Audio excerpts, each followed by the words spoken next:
Nice.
Turn it up!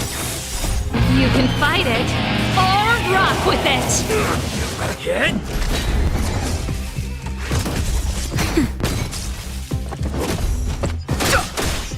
Let's rock!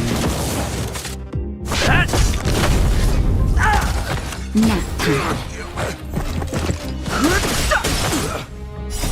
The sanctuary is but a vision! Break! Keep up! Lance! Forward!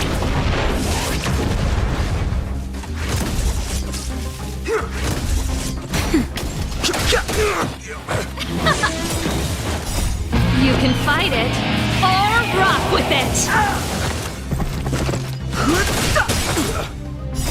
The sanctuary is but a vision! Break! Let's rock! I'm okay now. Turn it up! Hit!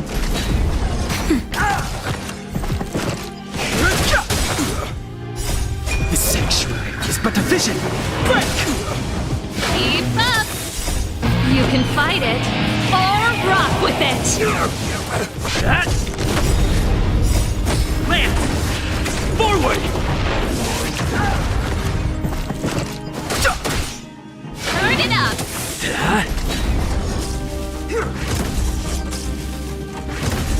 Nap time.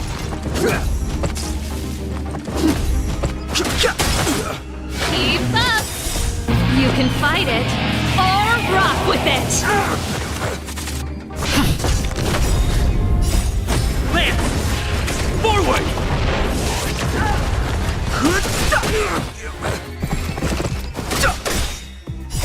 The sanctuary is but a vision! Break! Turn it up! Hit!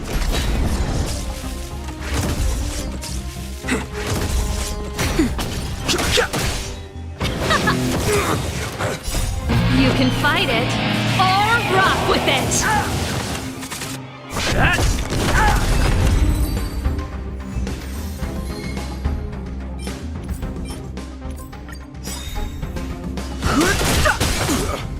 Keep up.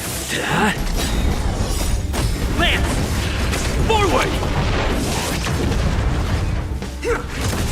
Nap time. The sanctuary is but a vision! Break! Let's rock. You can fight it or rock with it. Turn it up.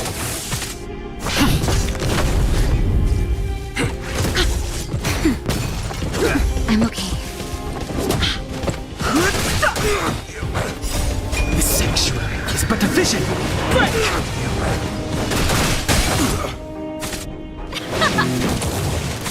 Hit!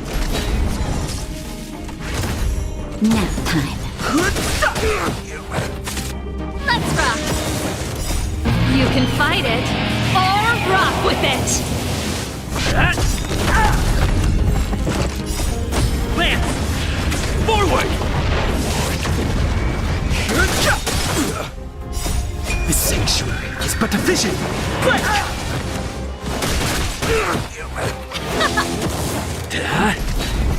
That's better. Let's rock.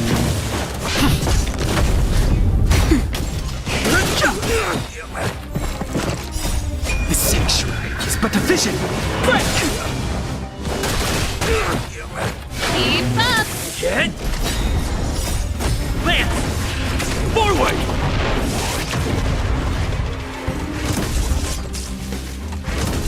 Nap time. Turn it up. You can fight it or rock with it.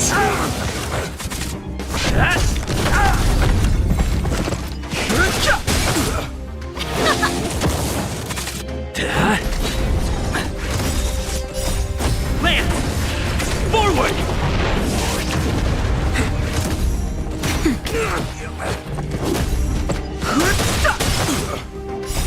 The sanctuary is but a vision! Break! Let's rock.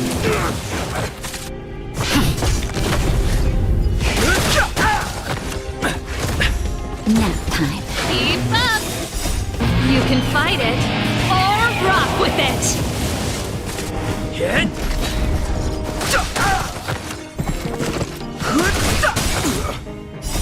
The sanctuary is but a vision! Break!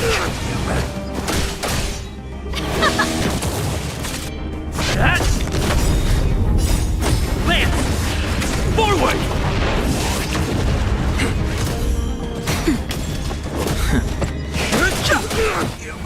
Turn it up. Nap time.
The tour is over, and it's time for some rest.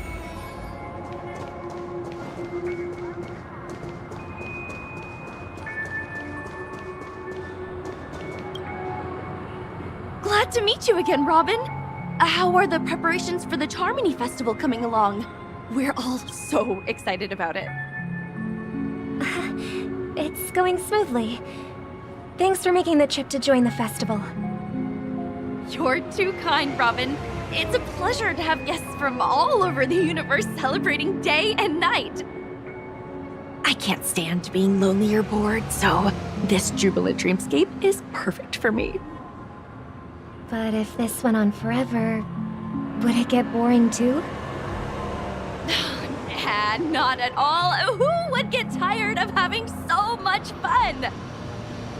Every day, you get to wear fancy clothes, explore all sorts of dream bubbles, indulge in delicious food without gaining weight, and you never get old or sick. As long as you can afford a room, this place is the ultimate paradise. But you know that only a few things can be brought back from the dreamscape to reality, right? That's exactly why I don't plan on bringing anything back. Just enjoying the dream itself is good enough for me. I mean, I'm not one of those long-living species. I only have around 60 or 70 years in this lifetime, and there's so much to worry about. Being happy here is pure bliss. Only in this sweet dream can I truly feel like I'm in control of my life and fate. Who would want to go back to reality after experiencing this bliss? I see. I genuinely wish you all the happiness in the world. And I wish you a fantastic performance, Robin! I'm off to the Blue Hour for the ball. See you later.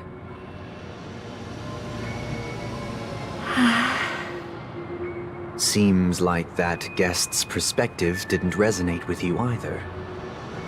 She had a valid point. I could sense her genuine happiness. It's just that... What you're trying to say is, she thinks she's in control of her life. But in reality, she's just escaping from reality and seeking solace in this sweet dream.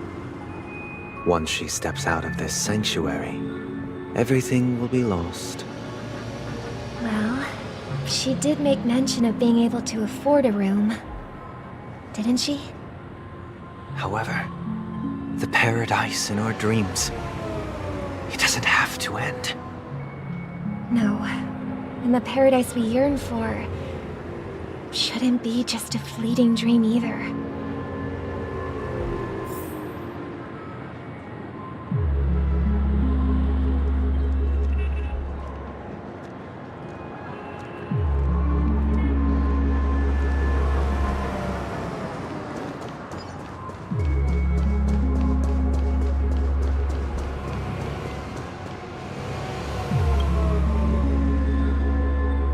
The scenery in this dreamscape is truly breathtaking, isn't it?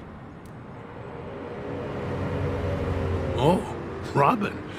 Can't believe I'm meeting you in person here. What an honor. You're right. Even though time stands still in this dreamscape, it always feels fresh. I find something new every time.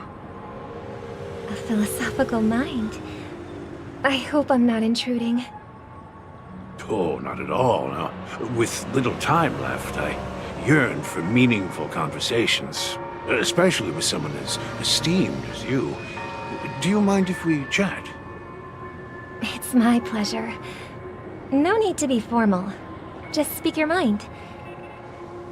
You said, with little time left. Please, forgive me for being blunt. But is that why you came to Penacony? Yeah. I was part of a war, and while escaping from the Sarkosian mothership, I got exposed to some radioactive materials. And then, all my comrades died, and my hometown was wiped out by neutron bombardments. I couldn't bear to live with everything I knew gone. That's when I heard about a possible solution here, so I came. How heart-wrenching. I hope the family has been able to help you. They have, and I'm truly grateful for that. They provided me with a comfortable room, the most advanced life support devices in the cosmos, and a stellar team of caregivers. My physical body is now in the dream pool, sustained by life support. The me you see here is whole, rational, and no different from any other person. But I can't say the same for the me in the hotel room. My true appearance? Well, I hope you never have to witness it, Robin. So, you'll be living forever in this dreamscape, right? Just being able to live at all is good enough for me. Whether it's in this dreamscape or not, well, I don't really have much say in the matter. My world has been torn apart, and my life could end any second. So, even if this whole place is an illusion, it's still my paradise, and I'll treasure every moment I spend here. How I envy those everlasting things. That old man's story. It's so tragic. Fortunately, this sweet dream gives him joyful memories to hold on to for the rest of his life. That's precisely why this sweet dream in Penacony exists. However, even the sweet dream has its limitations. While it provides solace to the disillusioned, it can't completely eliminate pain in reality. There will be a way out. Penacony is already on the right track.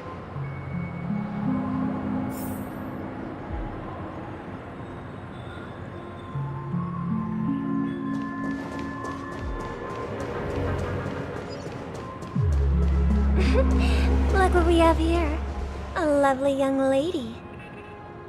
Wait, is that me?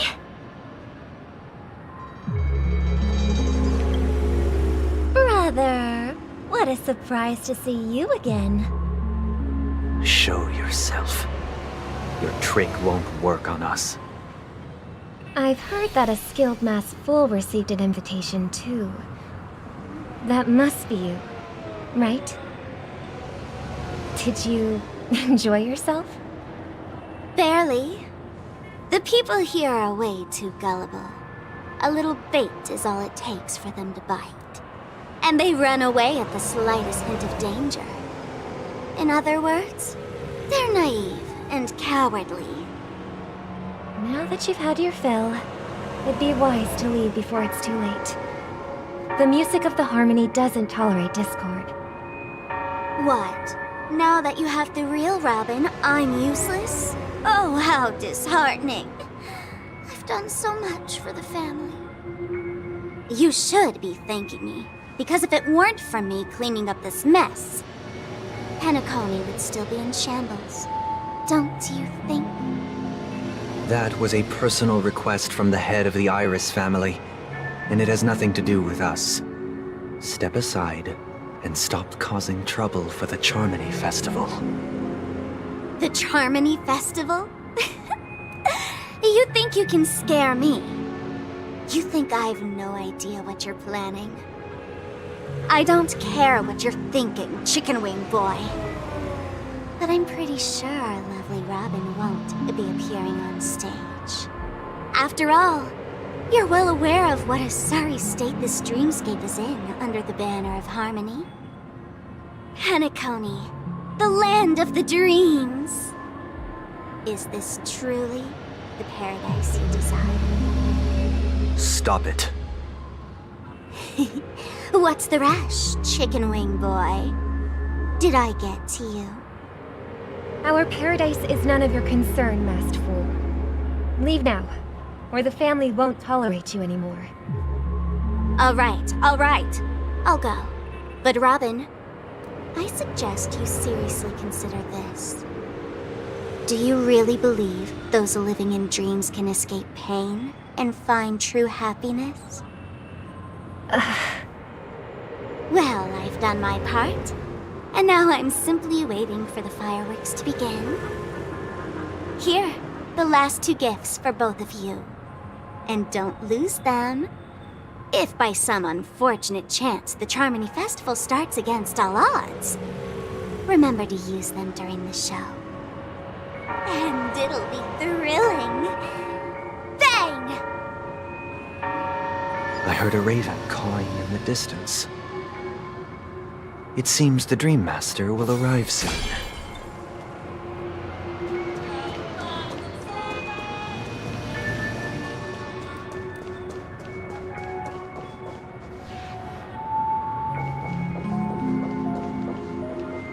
Let's wait here for the Dream Master to arrive. Okay. By the way, brother, I heard you no longer have a sweet tooth. Back when we were kids, you used to steal my desserts. Seems like a lot has changed during my absence. What exactly happened? Well, someone has to stay awake even in this sweet dream. But that someone doesn't have to be you, or anyone in particular. You're carrying too much on your shoulders, brother. The paradise in our dreams...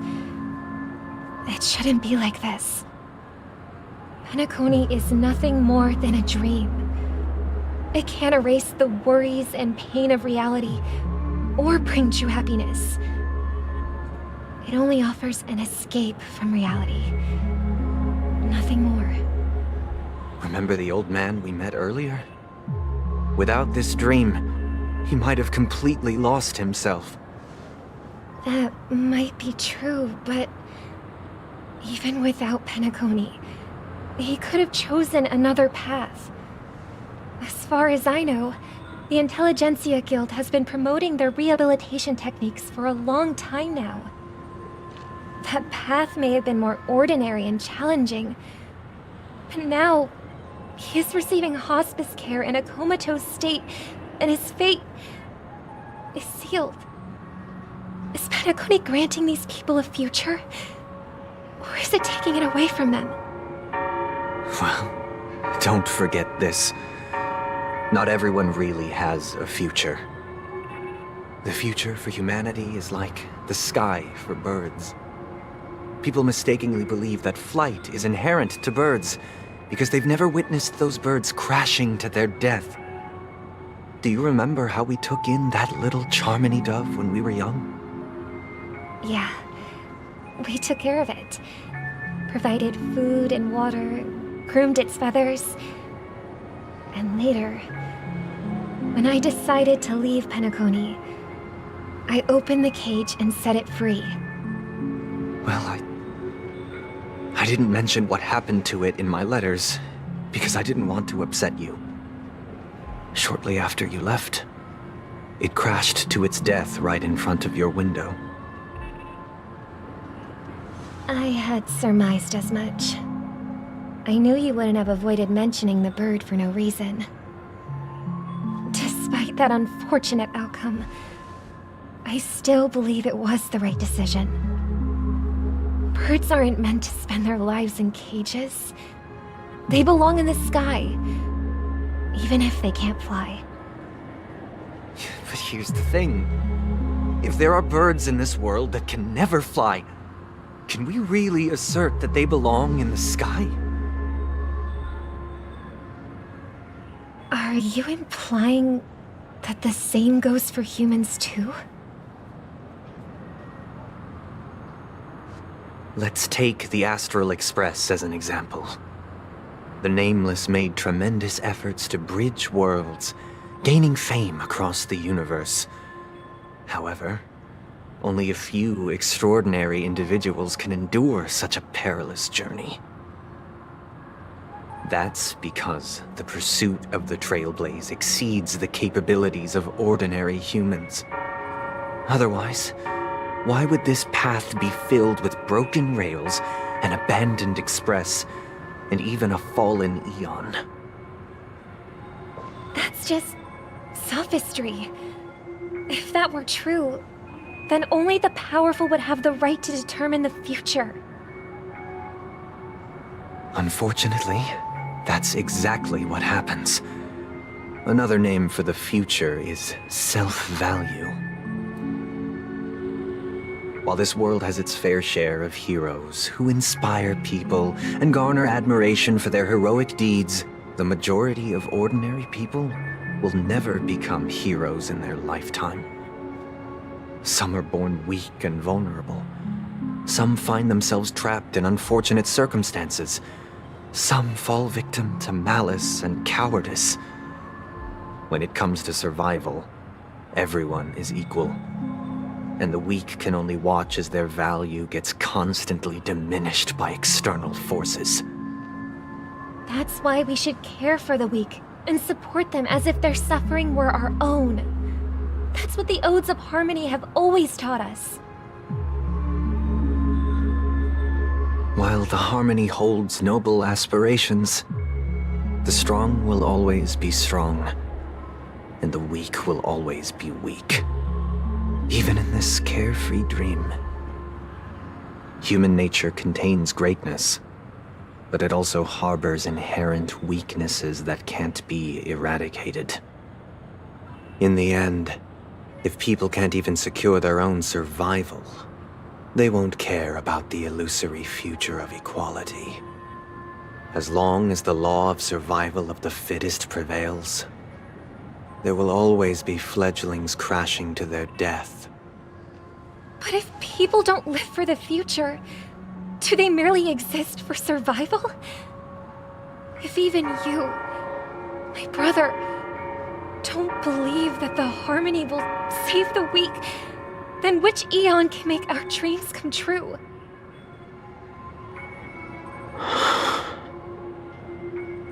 People often forget that when the first bird took flight, the entire world envisioned a future where no more fledglings would ever crash to their death. Are you reading, sister? What are you reading? Mr. Gopherwood gave me a picture book. It's about the story of the harmonic strings. If I could become a chord master, I'd like to summon Dominicus, the harmonious choir. I want to sing with everyone and spread our wishes so that all can feel happiness and joy. I see. Then, I would summon the harmonious choir too. Don't you have a wish of your own, brother? Of course I do. It's just that it includes your wish and everyone else's. I long for a true paradise where everyone can find peace. Then, let's build a stage there and invite everyone to our performance so that both our wishes come true through the power of the harmonious choir. It's a deal then. Yeah, it's a deal. But how can I become a chord master?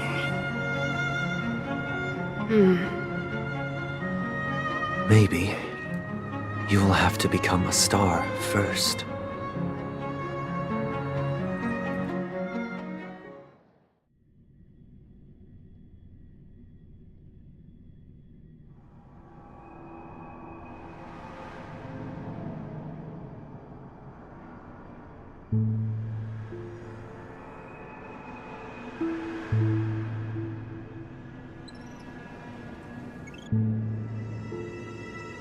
You're back sooner than I thought.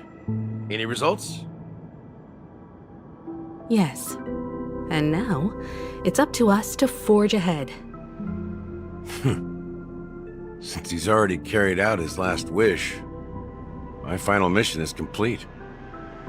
But pardon me if I sound curt. It's good to have determination. The path Mikhail left for you is not an easy one to tread. Why else would he have chosen to sleep in solitude, staking everything on some nameless in the future? But you have the numbers, and in numbers comes strength. So that might just delay your inevitable, a little more. Got any more encouraging words? As I see it, relying on Welt's negotiations alone is far from enough. Regardless of whether the other party will be compliant, negotiating simply allows us to meet them as equals and won't grant us an upper hand. Penacony is our rival's home turf, and we already have very few chips left to play with. Rather than idly sit around while the family's got us blocked off, an offensive approach might be a wiser course of action. We're more familiar with the Stellaron's properties than most, and since it's the key to stabilizing the sweet dream, it's vital to the family's interests. By attacking their core interests, they're bound to retaliate hastily. And as the saying goes, haste makes waste. That's right. As long as we pose a threat to the Stellaron, either with words or otherwise, we have a chance at gaining the upper hand. But the problem is, on the eve of the Charmony Festival opening, how exactly are we going to get close to the theater? Family security will be airtight, and if we brute force it, even if we succeed, it's too risky. So, no one's gonna say anything? Then I'll raise my hand. I know the answer to this question.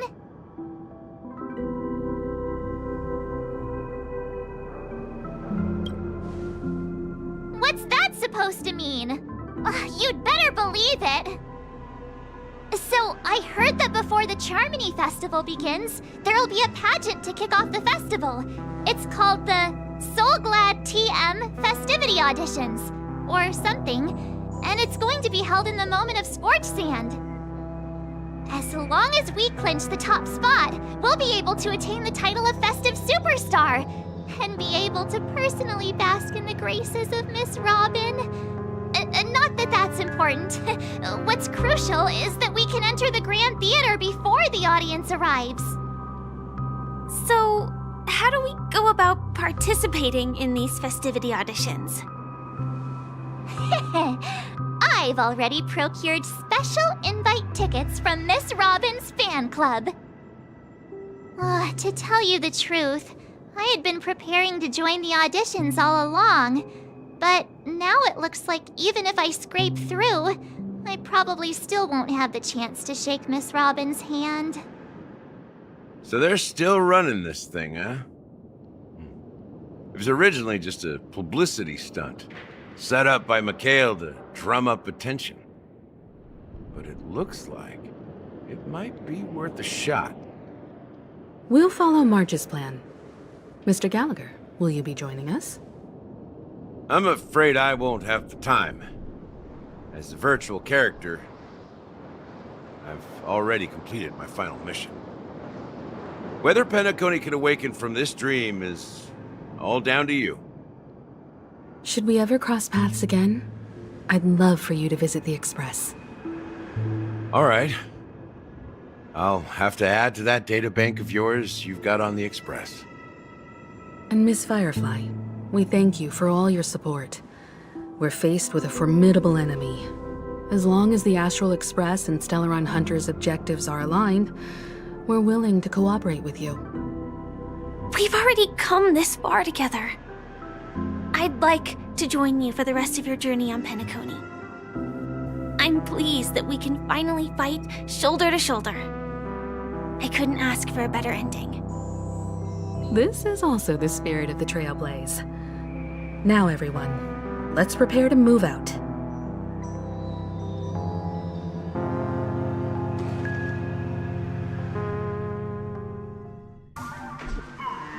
Ladies and gentlemen, welcome to Scorch Sand Hall. This is where challengers thrive and dream chasers shine, all under the watchful eye of the entire universe. If you have ambition, dream, and the drive, dear friend, the next superstar of Penacony's Charmony Festival could be you. Oh, wow, they've really outdone themselves. Oh, I'm starting to get excited. Behold,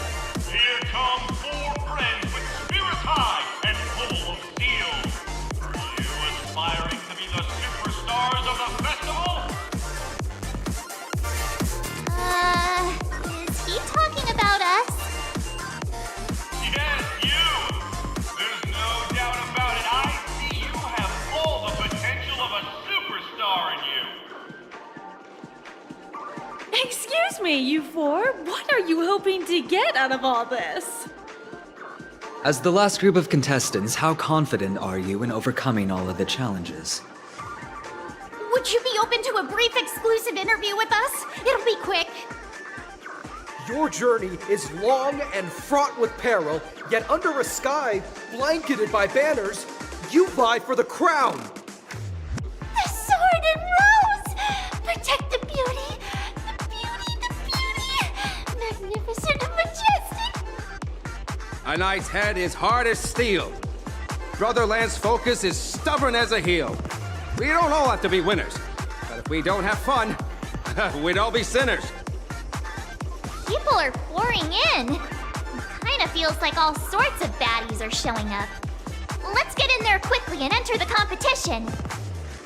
Ladies and gentlemen, please, make way. Make way.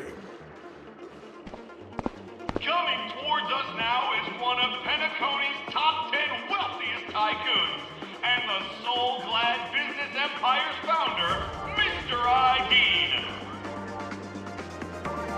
Allow me to introduce myself. I'm the director of Soulglad's factory, Dean Lena.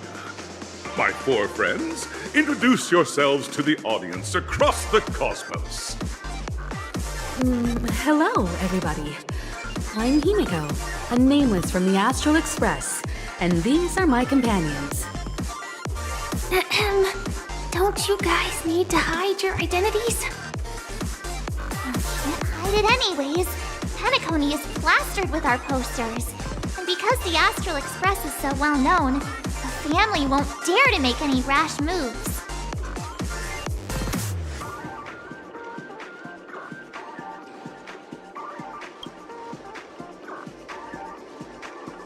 Hello, everyone! I'm March 7th. I'm an ordinary girl who loves adventures. Hello, everyone. I'm Firefly. I am also an ordinary girl who enjoys adventures. So it's a bunch of nameless guests. This final face-off is bound to be spectacular. Time is precious. My four friends, come with me. Grab a bottle of Soul Glad and make your dreams a black.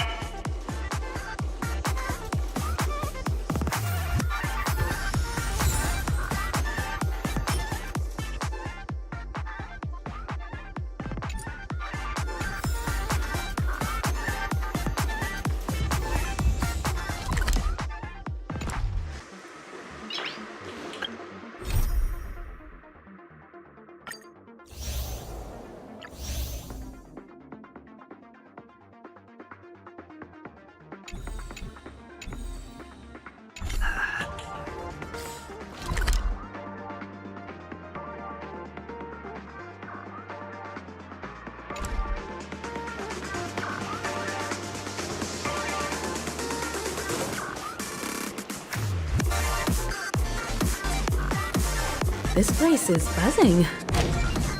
That's right. This venue is a miniature representation of that time known as the era filled with boundless possibilities.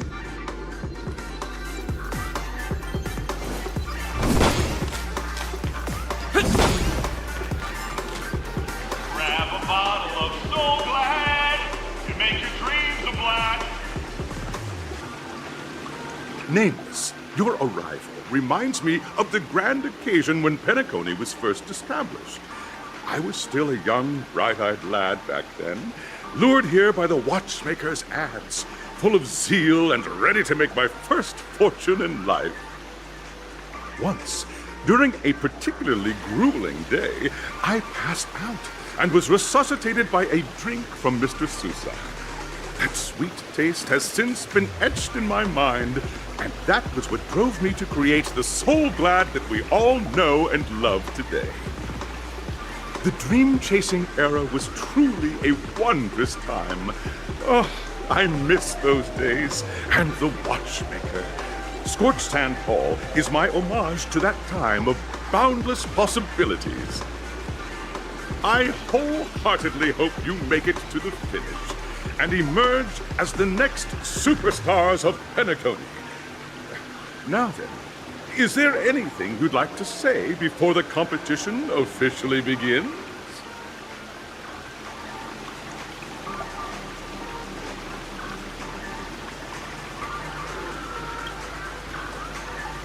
Haha! That's the trailblazing spirit. How about you, Miss March? Hello, everyone! Next up, get ready for the Mega March 7th Adventure, where I'm going to break the speedrun world record! Trailblazing into the uncharted and challenging the limits. That's Miss March 7th for you. How about Miss Firefly? I hope that by the end of this journey, everyone will have achieved the outcome that they hoped for. Ah, a wonderful wish! Miss Himiko, what are you expecting from your team? Safety first, everyone. Simple words, but full of warmth. Waiting for you are 3 stages, each connected to that era. The first 2 stages offer 2 distinct paths to choose from, with unique challenges on each route. And in the last stage, you will face off against a champion who has defended the title to this very day. A beloved contender whose noble virtues are unrivaled. Those are the rules. Simple. Everyone clear? Now, I hereby announce that the 33rd Scorched Sand Festival of the 20th season, sponsored by Soul Glad Enterprises, has started.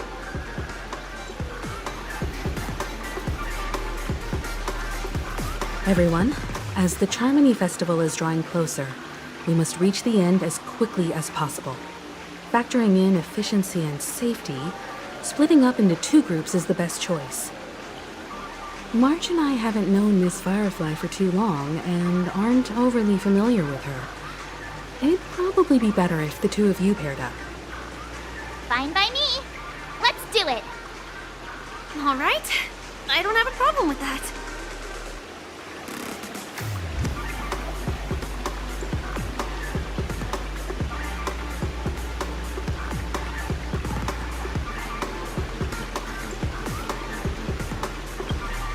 We'll split into the assigned groups then. Let's not waste time.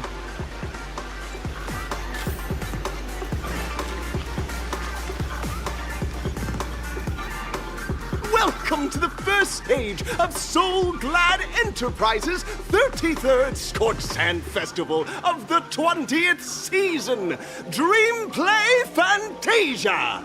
In this stage, you can choose between 2 challenges, the School of Acting or School of Action. In the School of Acting challenge, you have to complete 3 performances from 3 scripts and move the panel judges. In the School of Action challenge, you have to defeat 3 groups of enemies convincingly and reach the end. Now, make your choice.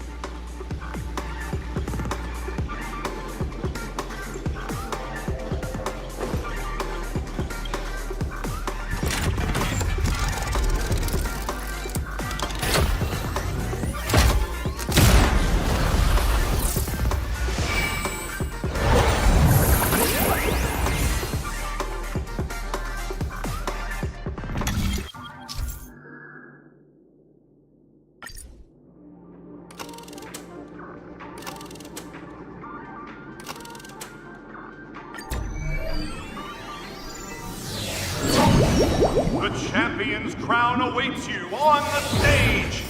Welcome to the Arena of Action Stars. Competitors, allow me to introduce the rules of this challenge to you. There are a total of 3 stages up ahead, each with their own challenges. The enemies you will contend against are antagonists from the film Once Upon a Time in Dreams. Defeat them swiftly and decisively to set a new record. It's worth mentioning that the fastest time for this stage was achieved by a contestant with fiery red hair. Astoundingly, he overcame all enemies across the 3 stages in only 5 minutes. Time is of the essence. Let's make this quick.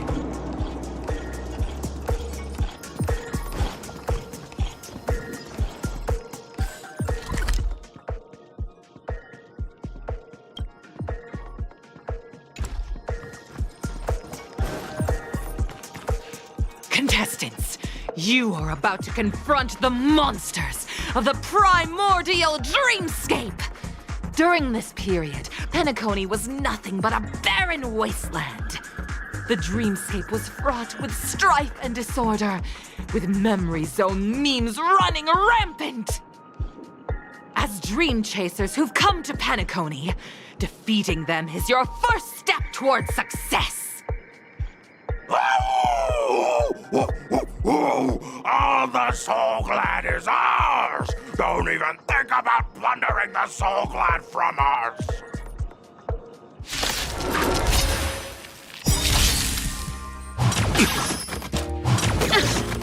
I've no interest in conflict. The truth of life and death, the sanctuary, is but a vision.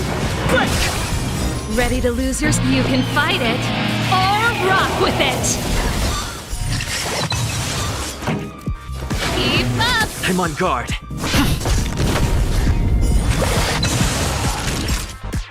Nap time. That's it!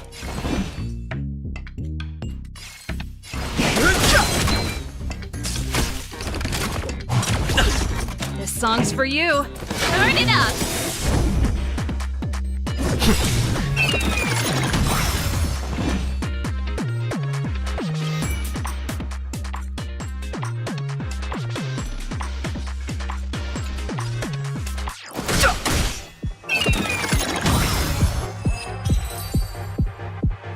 Soul Glad! Mike! Pretty simple.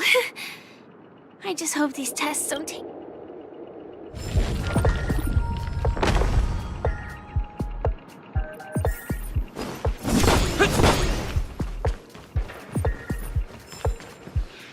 Congratulations on becoming the first group of dream chasers! Answering the call from the watchmaker, you are disappointed to learn that Penacony isn't paved with gold. Resigned to your current plight, you start from the hierarchical dredges, biding your time for a chance at success. Just as you're about to give up, a downpour sparks a business idea.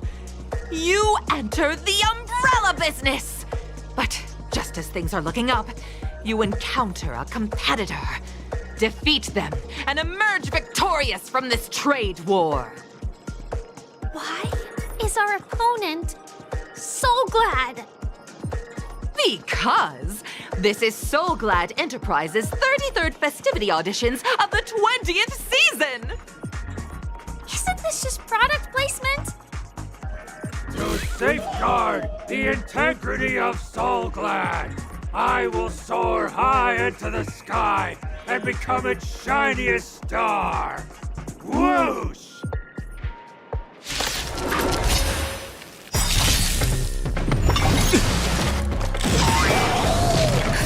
Just a little something. Think nothing of it. Nice teamwork. Lance ablaze. Lance! Forward! Ready to lose yourself? You can fight it, or rock with it! Move carefully. The truth of life in this sanctuary is but a vision. Break! Turn it up! I'm on guard. Hit!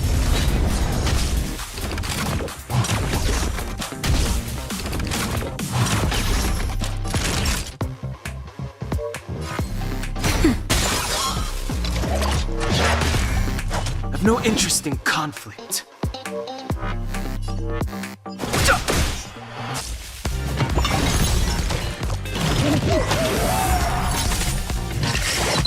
Pretty good crowd today. Keep up!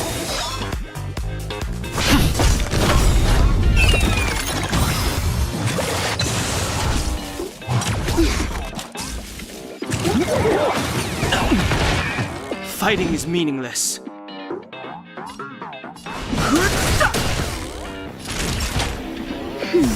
Nice to Lance ablaze. Lance! Forward! Ready to lose yourself? You can fight it or rock with it!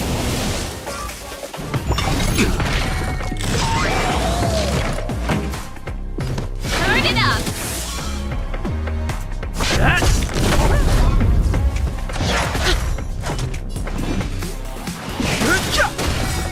The truth of life is sanctuary, is but a vision. Break! That's it? Just a little something. Think nothing of it. Nice teamwork. Nap time. Not a scratch.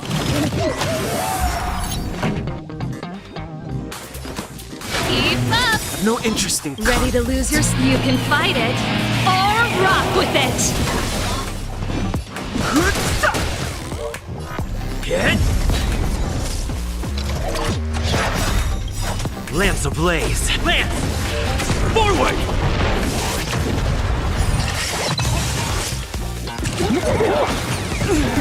This. Song's for you. Turn it up! Naughty child.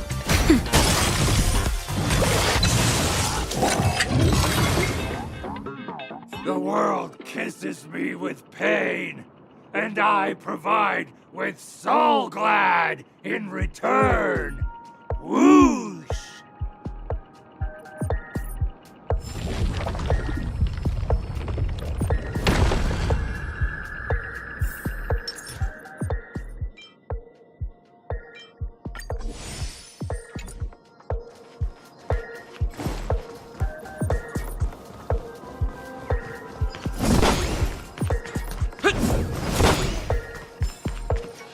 Congratulations to our two Dream Chasers for establishing yourselves as budding stars in Penacony. However, now you face a competitor selling at low prices, pushing you to the brink of bankruptcy. No matter how lengthy the battle, you always persevere. Topple this powerful opponent, and the tides will turn, paving a way to success. None will take my soul glad away from me. I will use the transmutation arcanum to turn into a dinosaur! Oh, dinosaur! Devour my enemies! Grab a bottle of soul glad and make your dreams a blast!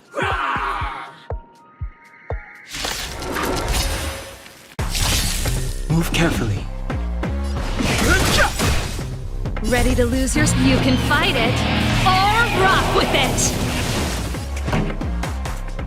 Keep up!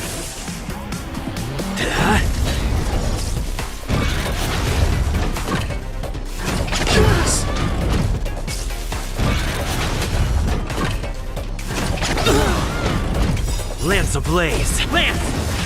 Forward! Nap time.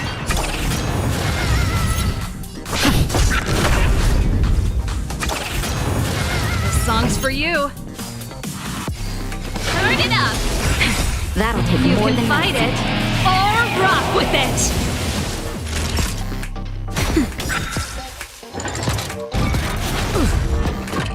It's time.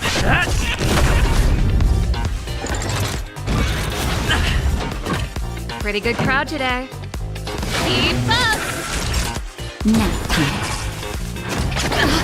That hurt. Lance at the ready.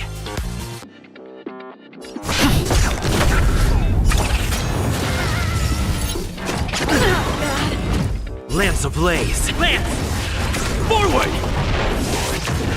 The song's for you. Turn it up!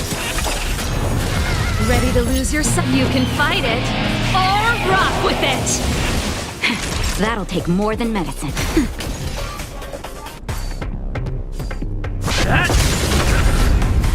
Time for the main event. Keep up!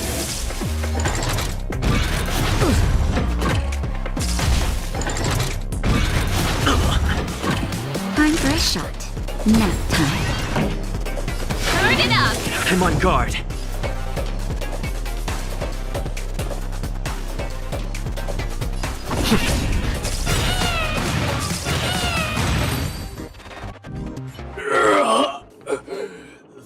body withers, but the Soul-Glad name shall not.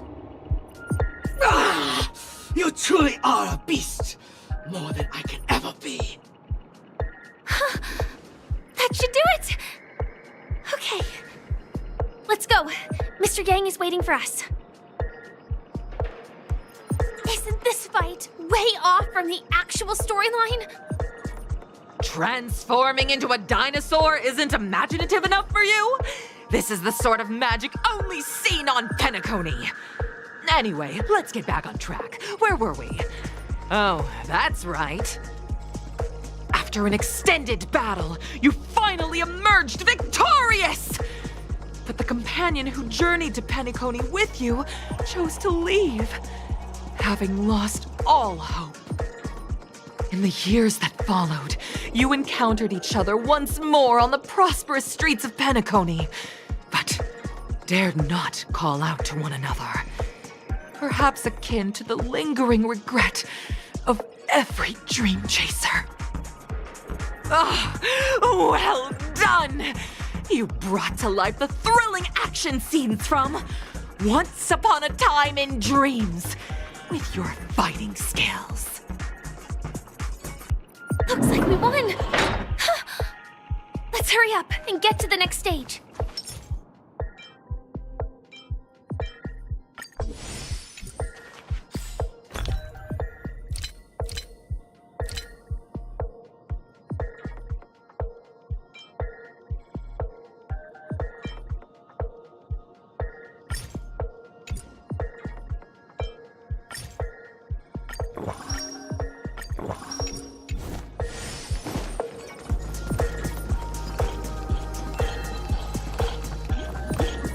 Congrats to both of you for clearing the stage, but more importantly, are you having fun?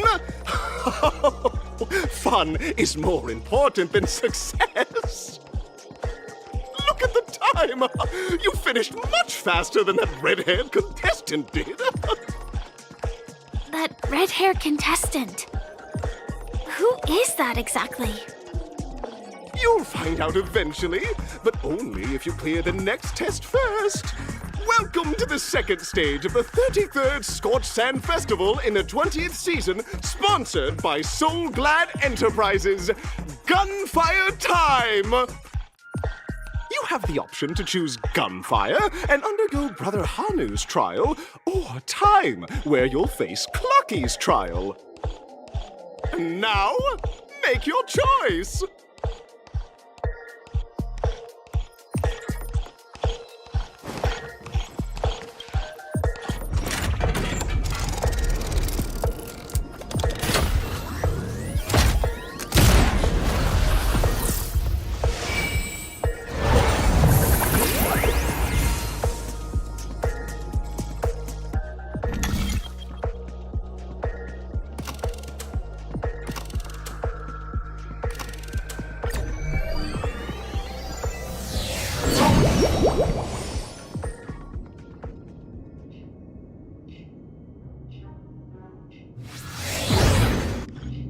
Dear friends, welcome to the enchanting universe created by the Watchmaker. Awaiting you is the morally dubious yet ever charming character from the animated Clocky series, Hanu! It is said that these cartoon characters were inspired by the Watchmaker's own experiences. According to research by Clocky scholars, the original Hanu of reality shared a deep friendship with the Watchmaker, akin to comrades in arms. Enter into the world of Hanu via the TV by the entrance and partake in an enchanting and suspenseful story with him. Good luck in there! If it's a gunfire trial, we should be able to settle this with a fight, right? I hope this won't waste too much of our time.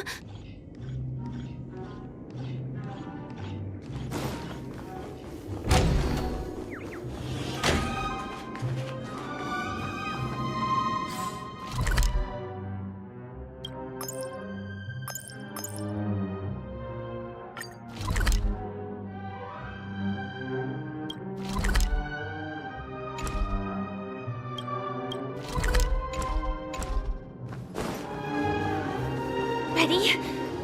1, 2, 3.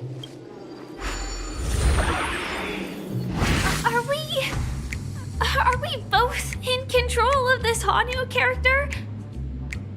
Very good! Looks like you've got the hang of it! In this Hanu's Adventure episode, Boss Stone has gathered his battleships for an assault on Dreamville. Old Buzzfly, Cousin Wolf, and Bombhead are all raring to go. The brave Hanu must thwart their advance and protect his home! Alas, Hanu presently is ill-equipped to fend off malevolent mischief makers, which is why he is preparing to seek out the Puzzle Gentleman's aid. Go forth and speak to him.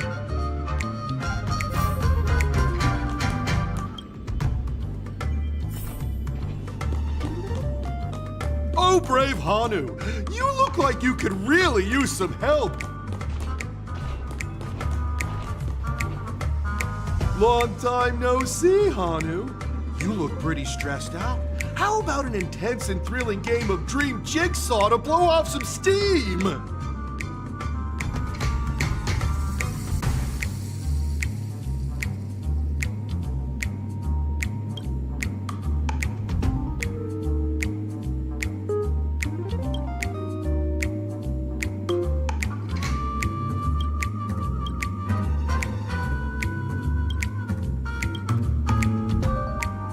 Oh my! Are you telling me that Boss Stone has rallied the villains to seize Dreamville? What a dreadful twist of fate! Listen closely, Hanu. I'm aware you're in need of a suitable weapon. And I also know there's one just upstairs. But you know what? You'll have to play an exhilarating round of Dream Jigsaw first. No jigsaw, no moving forward.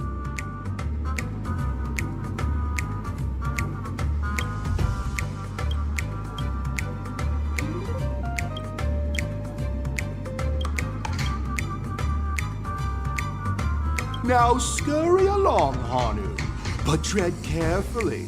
Two ne'er-do-wells are also eyeing those jigsaw pieces. Either outsmart them with the quick knockout, or ensure they don't catch you in the act. I can't wait to see you finish the Dream Jigsaw. Best of luck, Hanu. Let's stay alert and make sure those monsters don't spot us.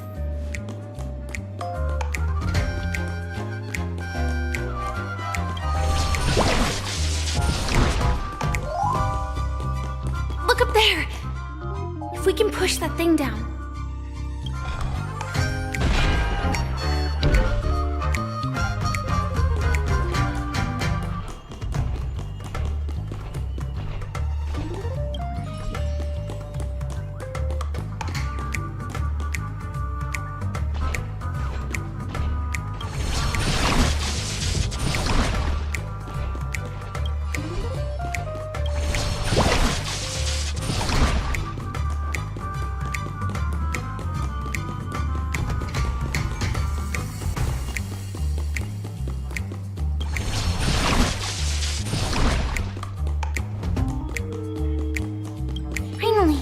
Jigsaw pieces.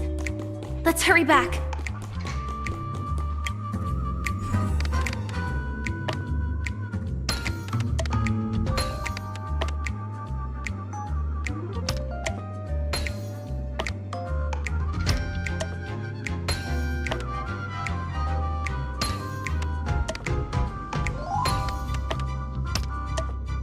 Oh my! The exquisite sensation of perfect alignment! My organizational itch has been quite thoroughly scratched. Hurry now, Hanu! Touch that TV set and transform back into your old self. Then head upstairs. Your weapon awaits you there. Are such haphazard instructions really okay?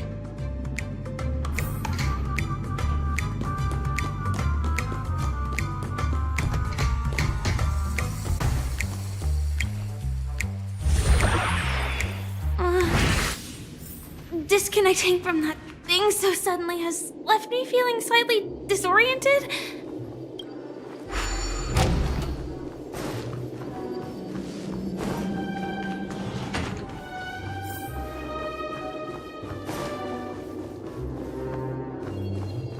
Is that Han?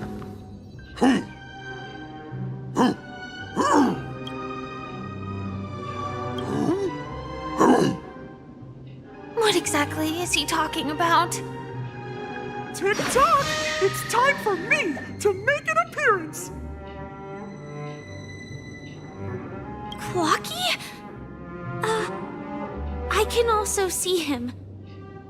Is this character part of the show? In Dreamville, Clocky is everywhere and can do anything! Like right now! I can be your translator! Tick-tock! Hanu says, "Battle! We must do battle!"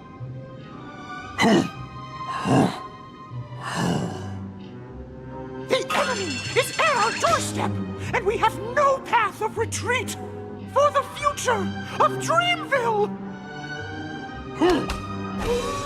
Touch that suspicious-looking TV right now! So they just jumped inside that TV. Sheesh. Logic in this plot and dialogue is really being pushed to its limits.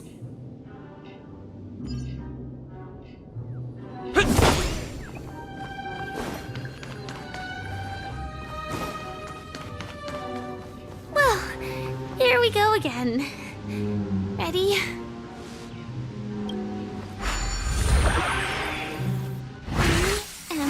Gradually getting used to this. Huh. Who knows? I might even be able to perform some high-level moves with Hanu. Oh, did someone say high-level movies just now? That's right, pal. The upcoming script is just exploding with all sorts of high-level shenanigans. Last we saw, Hanu was preparing for battle. Suddenly, he hears heavy footsteps coming from the hallway. Malevolent mischief makers have broken into his home. But brave Hanu won't go down without a fight. He instantly sprints for the storage room, ready for a do-or-die showdown against the baddies. But we still don't have any weapons in hand. Guess what? Hanu's favorite bazooka just so happens to be in that storage room. So better move on. What a coincidentally convenient plot twist. It'd be even more awesome if the organizers allowed me to wear armor.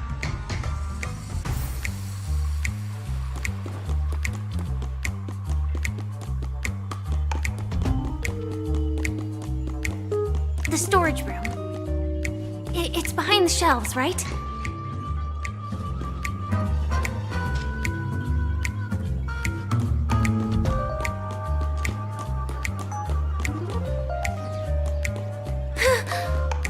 He wasn't lying.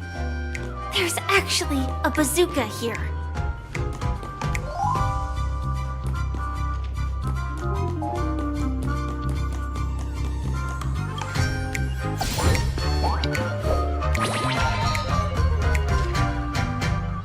Now we should have a way of dealing with those baddies. This thing feels just like the Soaring Locust too.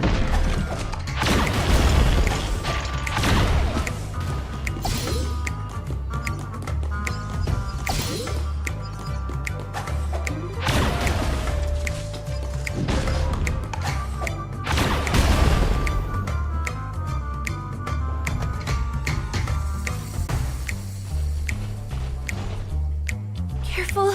It looks like we've got more company. Get ready to fire!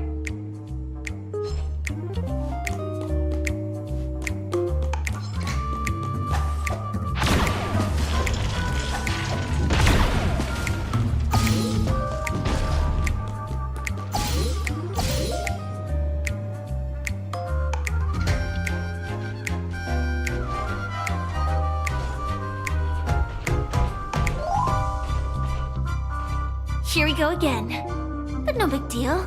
We're pretty handy with this bazooka now.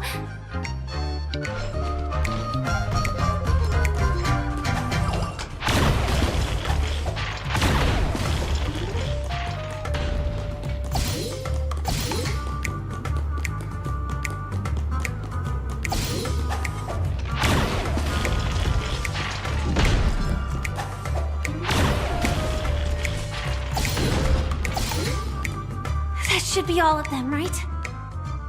Oh my! Haru is on the street! Everyone! The stage is complete! Quickly! Head through the TV to the next stage!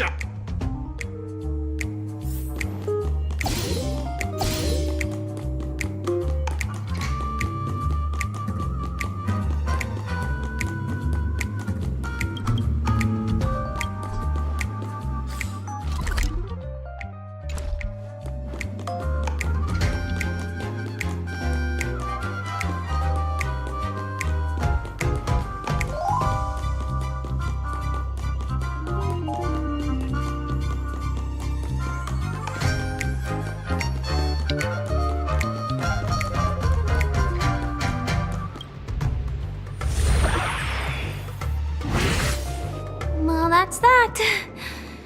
But it is gonna be hard to let go of this bazooka. Never mind.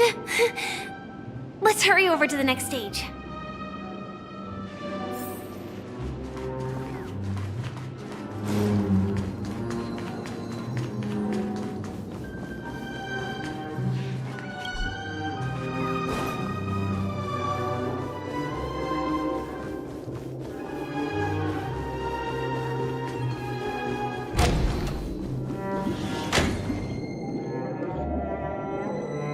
Congratulations to both of you! Oh, you've overcome all obstacles and proven yourselves! But, unfortunately, there is only one who can be Penacony's festive superstar. In the final stage, you will face the defending champion. If you fail, you will lose the opportunity to become the festive superstar. Welcome to the 33rd Scorch Sand Festival's third stage in the 20th season, sponsored by Soul Glad Enterprises' Superstar Showdown.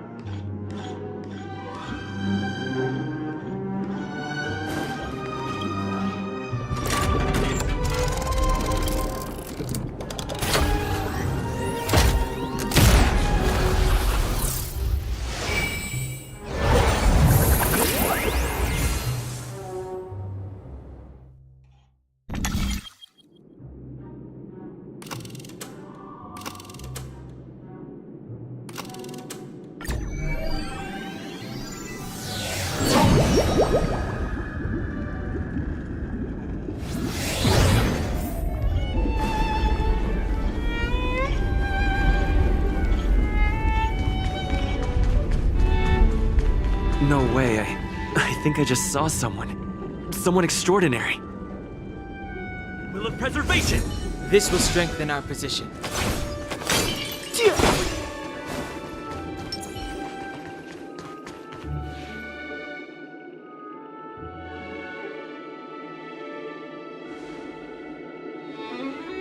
Are you a Knight of Beauty?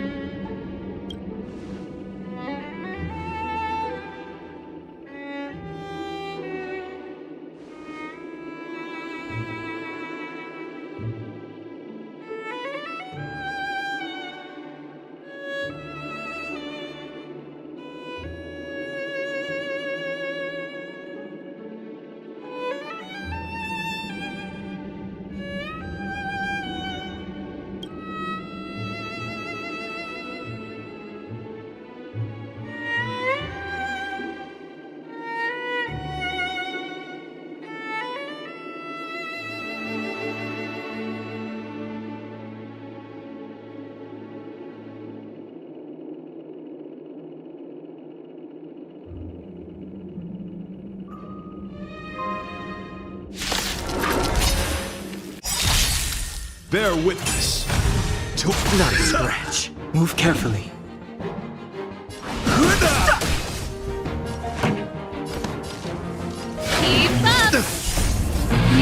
fight it or rock with it.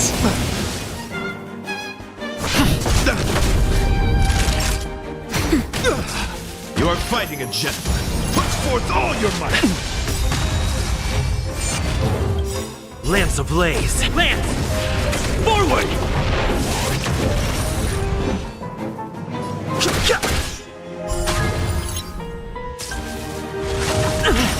This song's for you. Turn it up.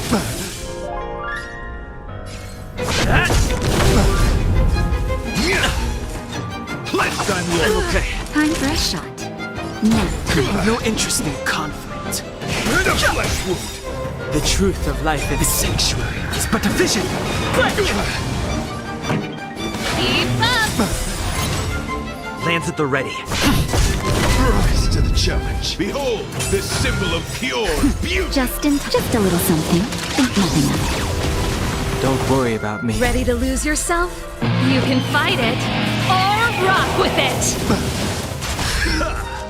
Fighting is meaningless.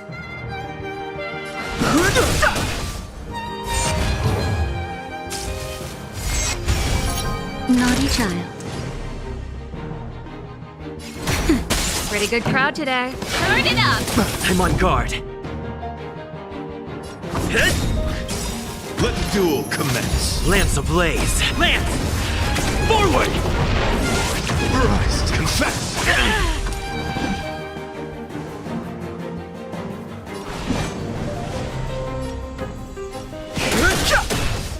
This song's for keep up. Lance at the ready. You can fight it or rock with it.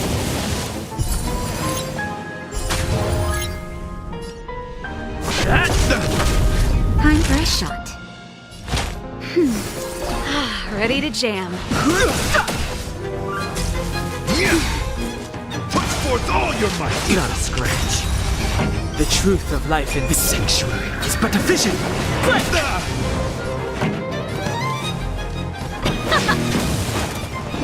The flesh wound. I'm on. Rise to the challenge. Bear witness to the flesh wound. I've no interest in conflict. Pretty good crowd today. Turn it up. You are fighting a gentleman. Ready to lose yours? You can fight it or rock with it. Put forth all your might. That's better. Just a little something. Think nothing of it. Ready to jam. Too late to repent.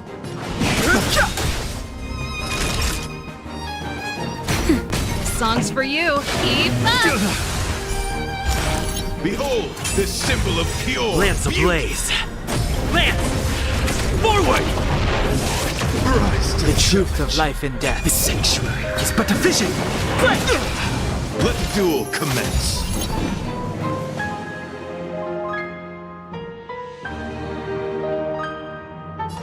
The flesh wound. Lance at the ready.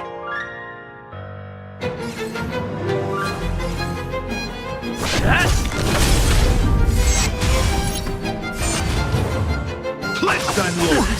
Put forth all your might. This can't Ready to lose your... You can fight it or rock with it.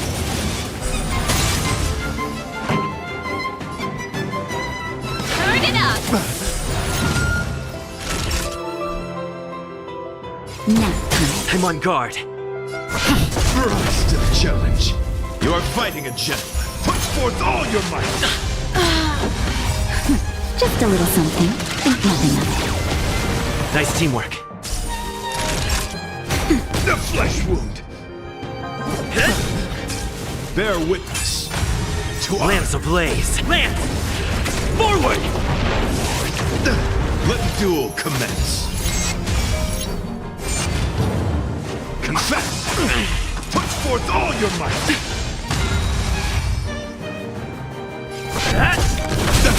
Naughty child.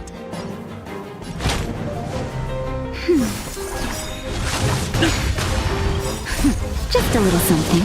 Think nothing of it. Nice teamwork. I'm okay. You are fighting a gentleman. Put forth all your might. Lance at the ready. Time for a shot. Now. Lance ablaze. Lance! Forward! But I'm Let the duel commence.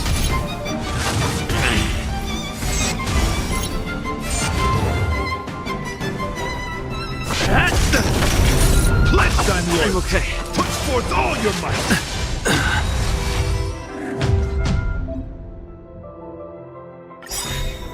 Behold, this symbol of pure. Ready to lose your... You can fight it, or rock with it! Move carefully. Keep up! Rise to the challenge.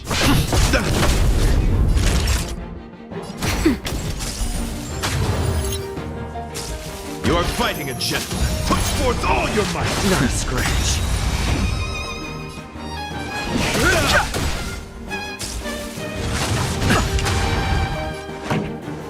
Turn it up!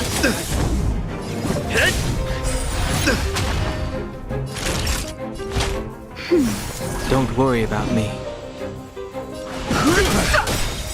The truth of life is sanctuary. It's but a vision. Confess. just a little something. Think nothing of it. Ready to Lance jam. ablaze. Lance! Forward! This song's for you. Let's rock! Fighting is meaningless. Bear witness to Ready to lose yours? You can fight it, or rock with it! Nap time. Keep up!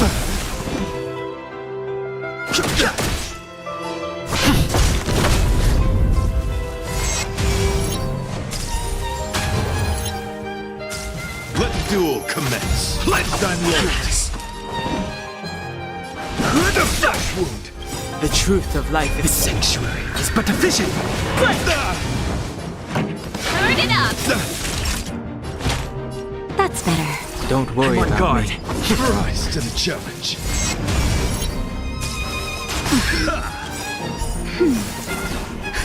Just a little something. Think nothing of it. Nice teamwork. Put forth all your might. Fighting is meaningless. Pretty good crowd today. Lance at the ready. Rise to the challenge. Behold, this symbol of pure. Lance ablaze. Lance! Forward! Ready to lose yours? You can fight it, or rock with it! Not a scratch. Naughty child. Too late to repent.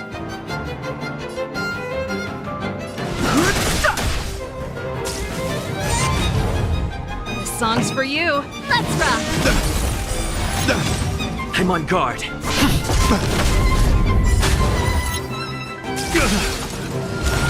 Bear witness to you are fighting a gentleman.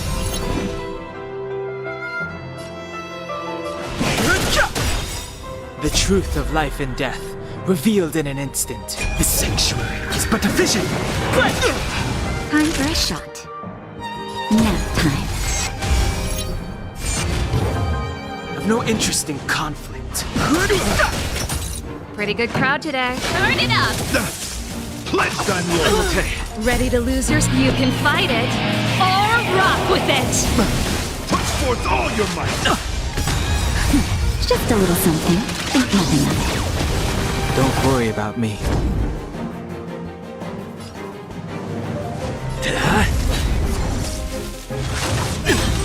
Lance ablaze. Lance! Forward! Rise to the challenge. Yes!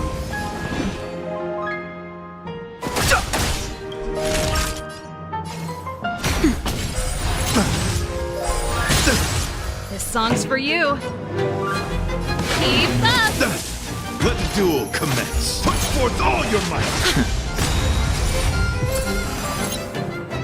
Ready to lose yours? You can fight it, or rock with it!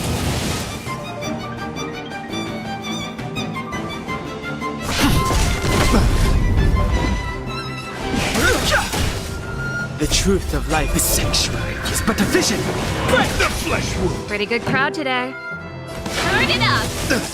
Behold, this symbol of pure... You are fighting a gentleman.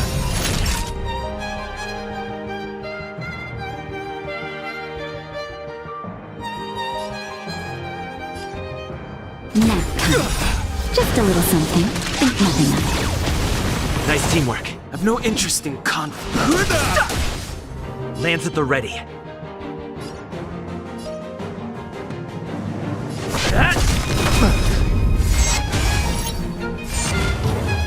This song's for you. Keep up! Rise to the confess! Guys, put forth all your might! Ready to lose your... You can fight it, or rock with it! Lance ablaze. Lance! Forward!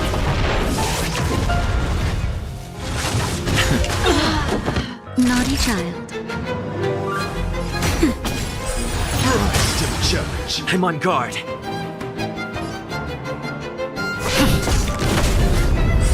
Rise to the challenge. Let the duel commence. Put forth all your might.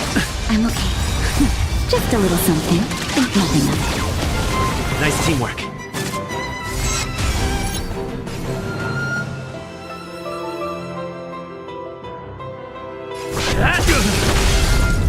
That'll take nap time. Behold, this symbol of pure... You are fighting a gentleman.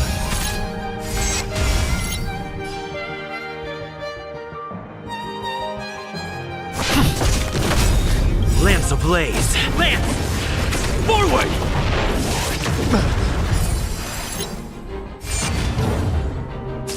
Pledge thine loyalty. I'm okay. Put forth all your might. Not a scratch. Let the duel commence. Put forth all your might. I have to keep going. Bear witness to our... Ready to lose your... You can fight it, or rock with it! Move carefully.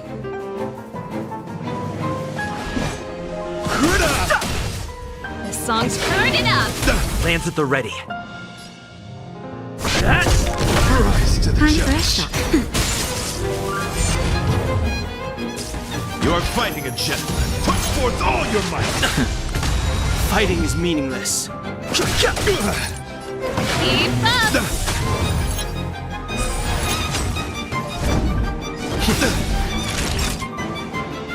Nap time.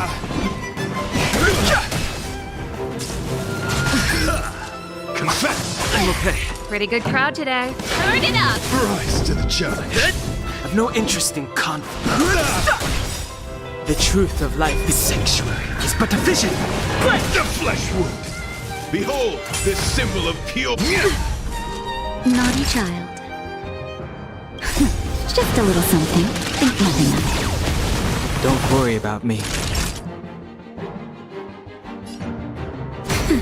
Ready to lose your... You can fight it, or rock with it! Keep up!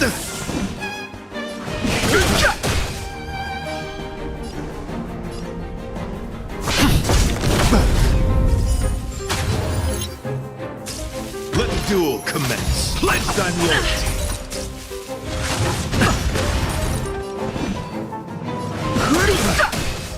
Pretty good crowd today. Turn it up! Time for a Rise to the shot. challenge.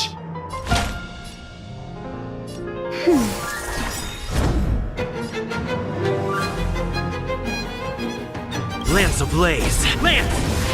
Forward!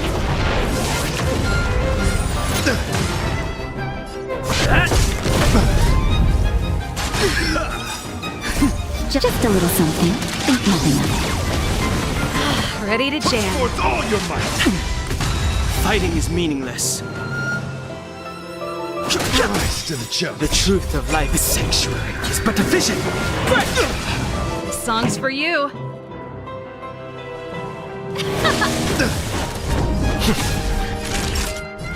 That's better. Ready to jam. Bear witness to our... Ready to lose your... You can fight it, or rock with it! Keep up! You are fighting a gentleman. Put forth all your might. Not a scratch. Lance ablaze. Lance! Forward!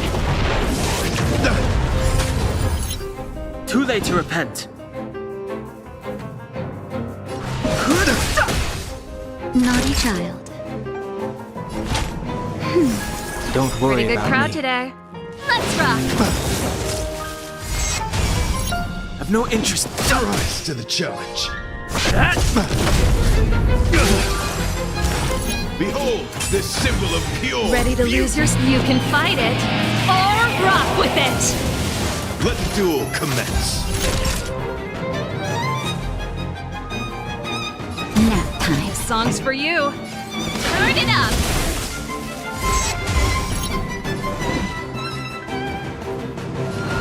Flesh wound. Confess.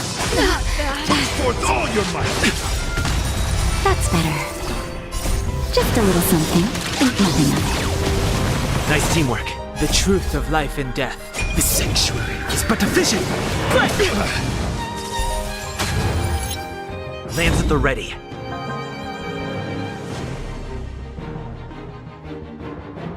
Hit. Not bad.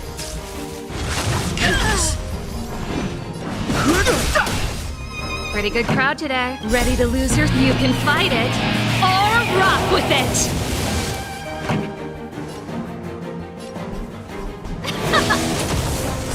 Rise to the challenge. You are fighting a gentleman. Put forth all your might.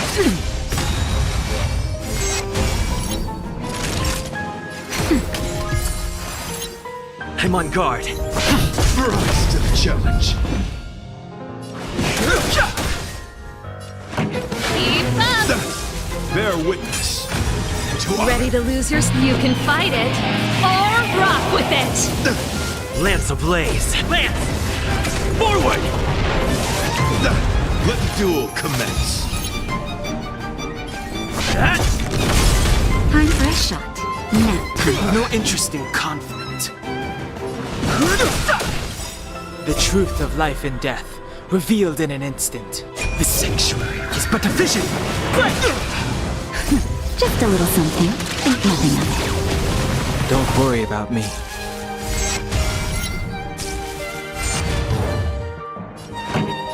Turn it up! Pledge thine loyalty. Put forth all your might. But I'm a... Ready to lose your... You can fight it, or rock with it! Rise to the challenge. Fighting is meaningless. Lands at the ready. You are fighting a gentleman. Put forth all your might. The show must go on. Hit! Lance ablaze. Lance! Forward! Behold, this symbol of pure... Let the duel commence. Confess! Put forth all your might! I'm on guard.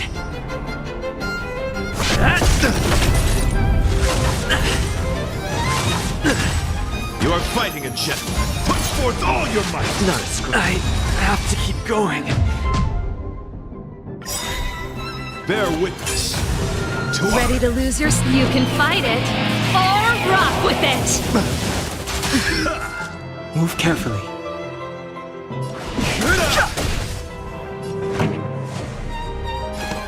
Keep up! Rise to the challenge. Nap time. The flesh wound. Let the duel commence. Put forth all your might. I've no interest in conflict. Turn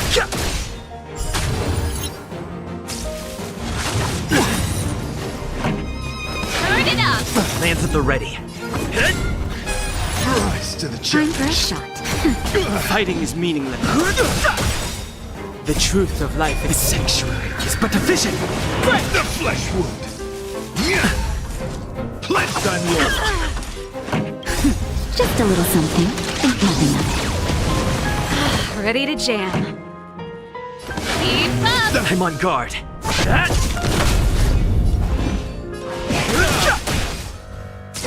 Behold, the symbol of pure. Ready to lose your... You can fight it, or rock with it! Lance ablaze. Lance! Forward! Christ. Pretty good crowd today. Turn it up! Have no interest in conflict. Good a flesh wound.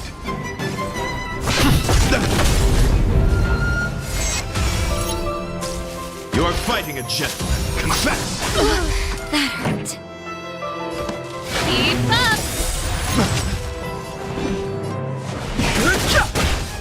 Naughty child. Lance at the ready.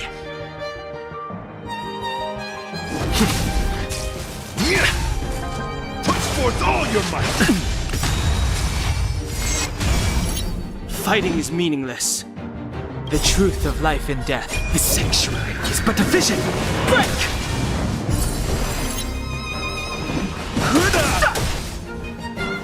Turn it up! Rise to the bear witness. To Ready to lose your... You can fight it, or rock with it!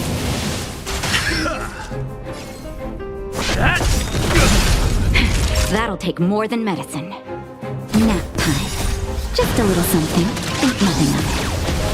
Don't worry about me.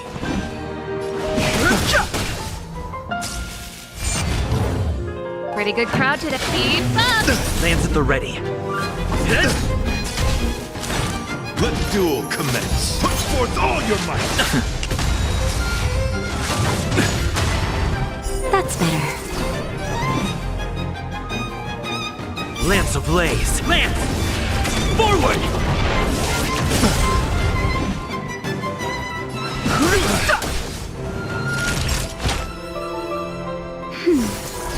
Ready to jam.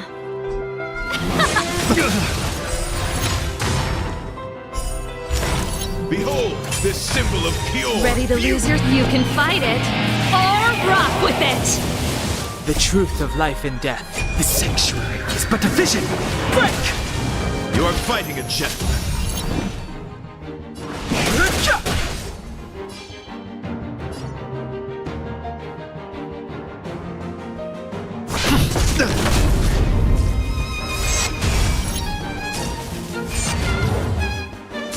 Confess! Put forth all your might! Just in time.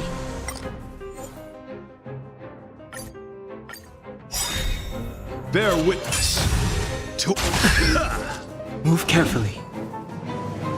Ready to lose your... You can fight it, or rock with it! Pretty good crowd. Turn it up! I'm on guard. Time for a shot. Nap time. Let the duel commence. Put forth all your might.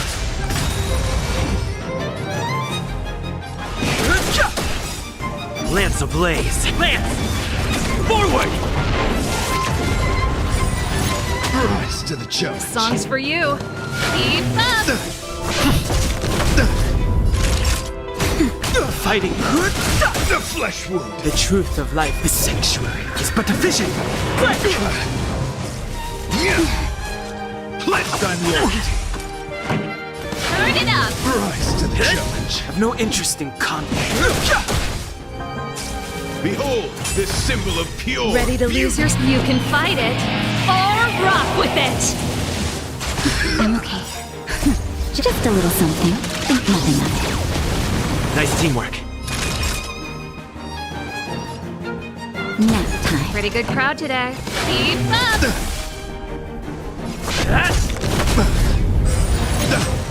Fighting is meaningless.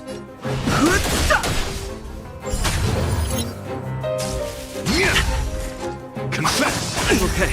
This song's for you. Turn it up! Rise to the challenge. Have no interest. Rise to the challenge. Time for a shot. The truth of life, the sanctuary, is but a vision. Break the flesh wound. Put forth all your might.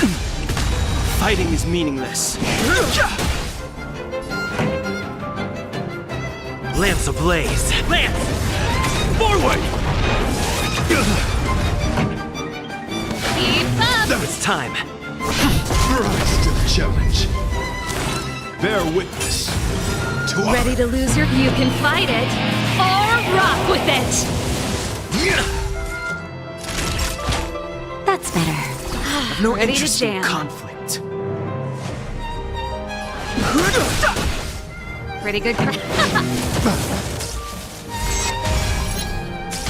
Let the duel commence. Put forth all your might. Not a scratch. Lance at the ready.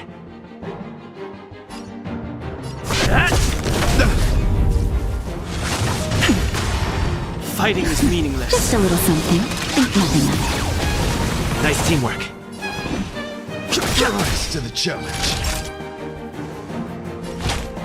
That's better. Don't worry Songs about for me. you. Let's rock. Behold, this symbol of pure Ready to beauty. lose yourself. You can fight it, or rock with it! You are fighting a gentleman. I'm on The guard. truth of life and death, revealed in an instant. The sanctuary is but a vision. Break!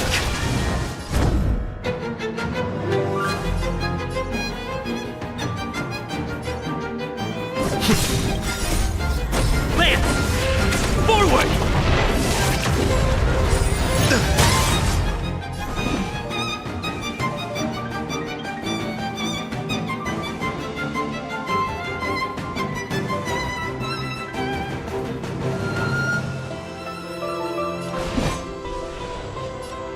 Don't hesitate.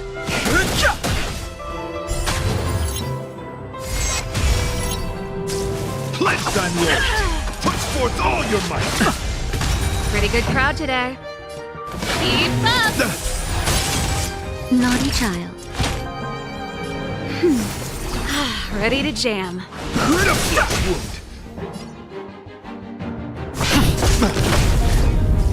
Let the duel commence. Put forth all your might. Not a scratch.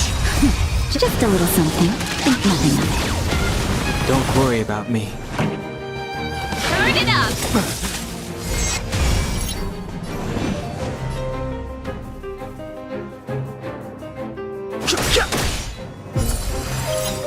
The truth of life and death. The sanctuary is but a vision. Break! Lance at the ready. Now, Bear witness. You are fighting a gentleman. Ready to lose your... You can fight it, or rock with it! Rise to the challenge.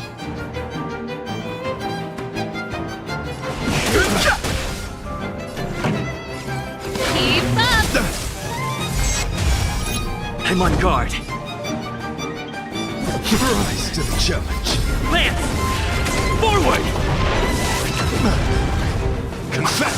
Not bad. Put forth all your might.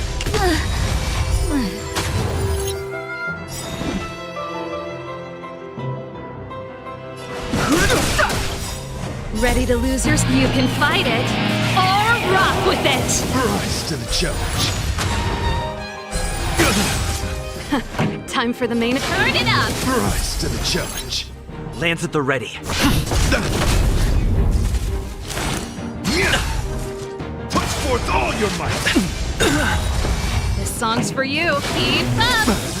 Behold, this symbol of pure Ready to beauty. lose yourself? You can fight it, or rock with it! Let the duel commence. Let's rock!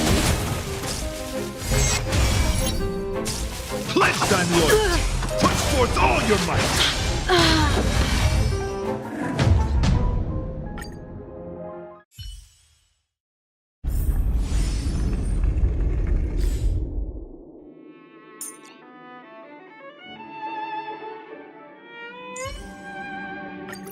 you're coming with? No way. I think I just saw someone. Someone extraordinary. Will of preservation. Are you...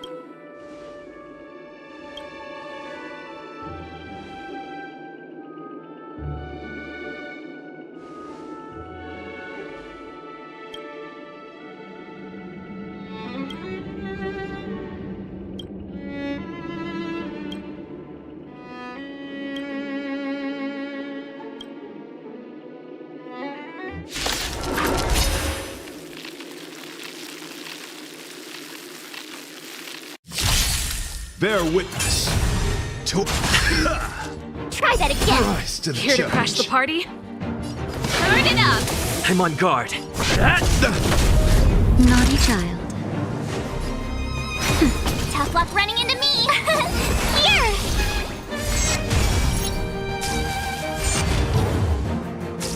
You are fighting a gentleman. Put forth all your might. Not a scratch. You can't run! Keep up! Ready to lose yours? You can fight it, or rock with it! Try that again. Confess. Time for a shot. Now time.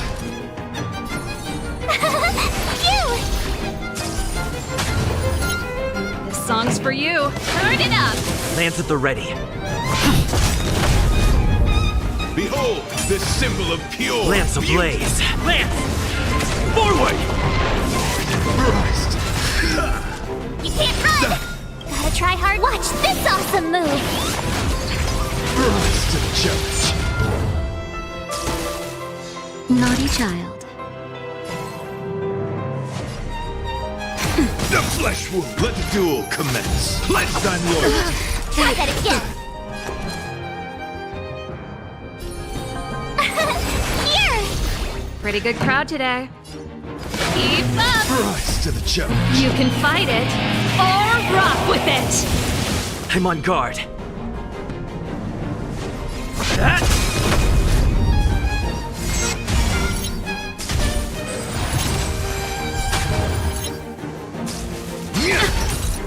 You can't run! Time for them. Turn it up! Lance at the ready. Now time. Tough luck running into me.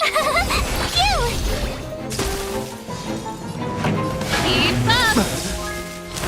Put forth all your might. Try that again. Rise to bear witness to Ready to lose your... You can fight it, or rock with it! I'm on guard.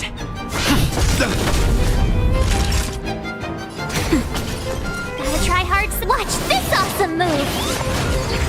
Rise to the challenge. Here! You can't run! You are fighting a gentleman. This song's for you. Turn it up! Rise to the challenge. Put forth all your might. You're annoying! Not a scratch. Time for a shot. Just a little something. Think nothing of it. Ready to jam. Now time. Phew! Pretty good crowd today. Keep up! Rise to the challenge. Rise to the challenge. Pledge thine loyalty. Behold, this symbol of pure beauty. Ready to lose yourself? You can fight it, or rock with it! Lance ablaze. Lance! Forward! Gotta try hard. Watch this awesome move. Turn it up! Rise to the challenge. Naughty child.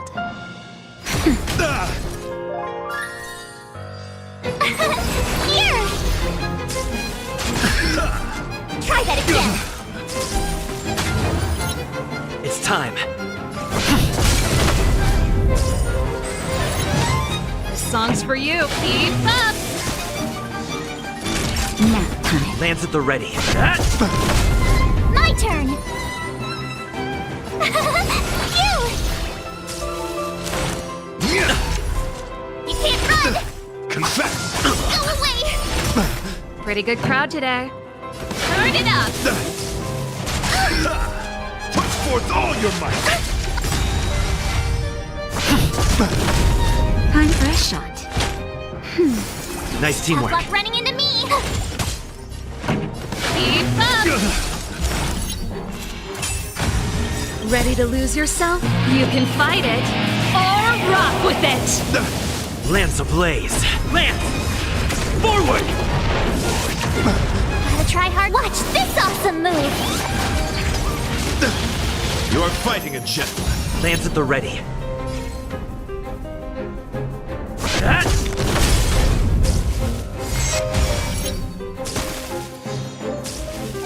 time you put forth all your might. Try that again. Rise to the challenge.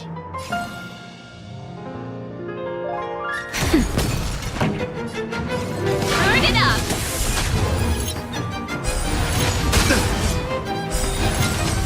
My turn. Here. Rise to the challenge. I'm okay. You can't run. Put forth all your might. Not a scratch. Keep up! Rise to the challenge. Now.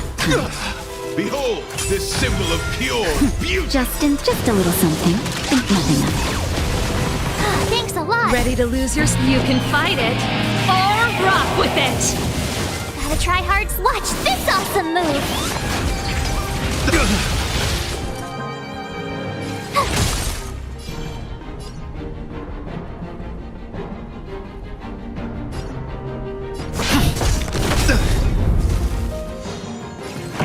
Turn it up! Let the duel commence. Confess. Lance ablaze. Lance! Forward!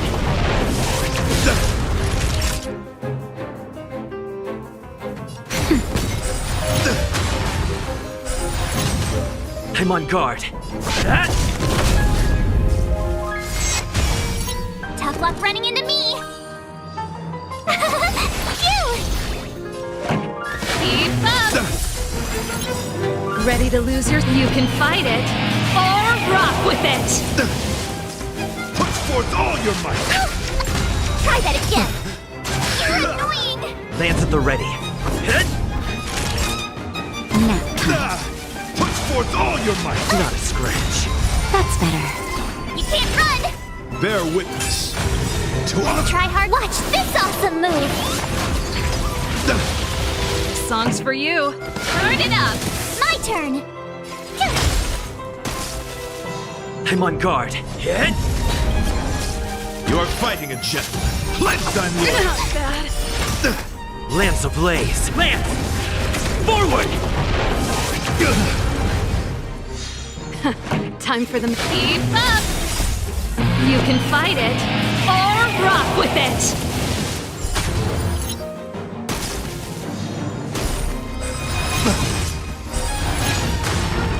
Naughty child.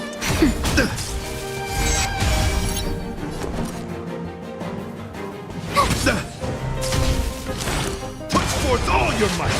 That's it! You can't run. Gotta try hard. Watch this awesome move. Rise to the challenge. Just a little something. Think nothing of it. Nice teamwork. Turn it up! Nap time.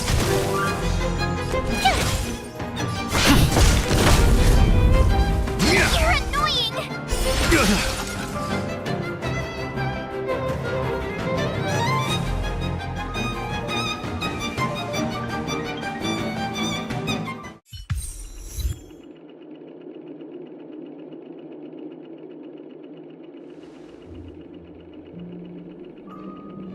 We don't have much time.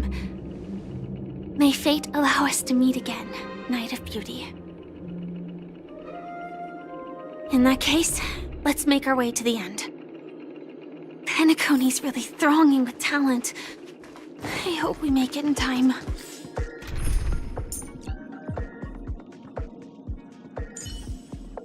Tread carefully.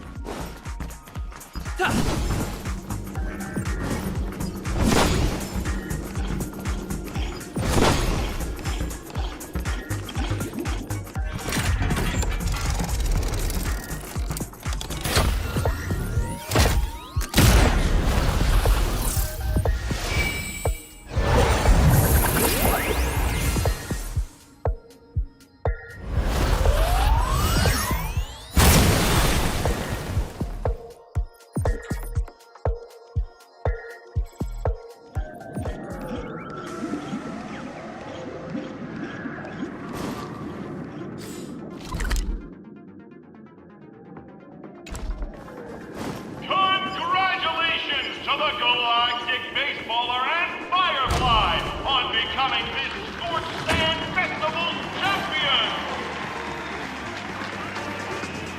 We look forward to their amazing entrance in the Charmony Festival. Let's give a round of applause to our aspiring young guests.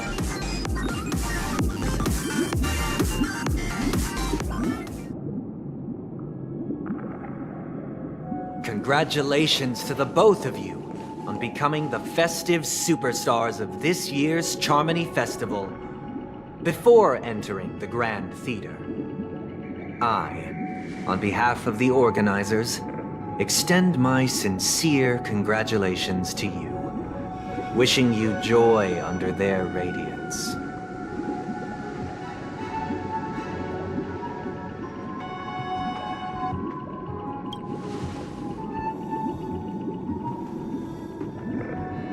As previously promised, my sister, Mr. Yang, and I have met with the Dream Master. We delved into the truth about Penacony and its Stellaron, and have come to a consensus. Both I and the Oak family cannot acquiesce to your request. Just as expected. We acknowledge the perspective of you, Nameless. Penacony does require change, but not as you propose. The planet of festivities cannot and will not revert to a place characterized by chaos, disorder, or anarchy. Through your journey of overcoming obstacles, you must have glimpsed the essence of that era. The vulnerable ruthlessly eliminated, equality non-existent, common folk living precarious lives, eking out a dreary existence. Ultimately, only heroes like yourselves manage to achieve success. But I would dare ask, if you did not possess the special status of having a Stellaron, and you were but an anonymous and frail member among the masses, which Penacony would you prefer? A dystopia for the survival of the fittest, or a sweet dream paradise for all?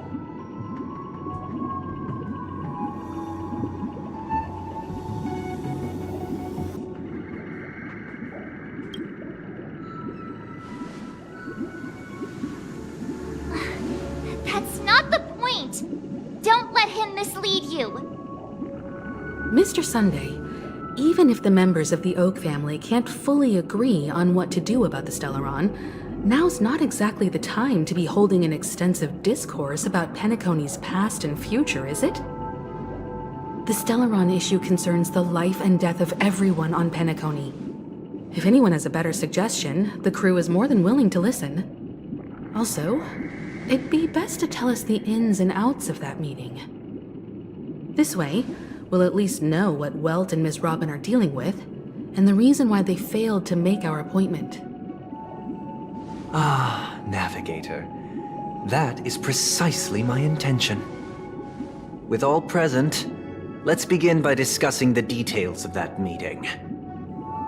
Let's talk about our tribulations and choices, our ideals and beliefs, and our final course of action. The only path to take.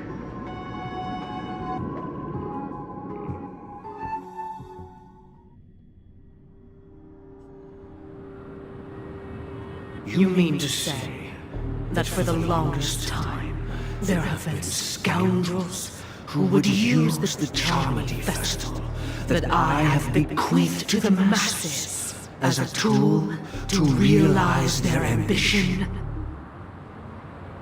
Indeed, Dream Master. Once the Charmony Festival begins, the Stellaron's powers, along with the song, will be broadcast across the entire planet of Penacony. And then everyone in their dreams will be unable to awaken. This is indeed surprising to me.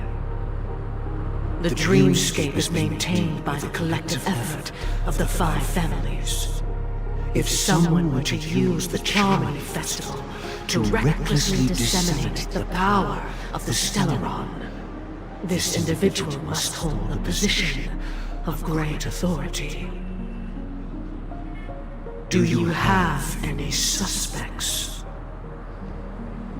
I'd like to ask, did you really not know of the Stellaron's existence?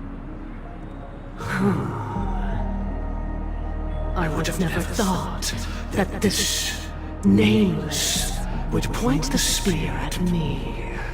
Quite astonishing indeed. If I have offended, the Astral Express extends its sincere apologies.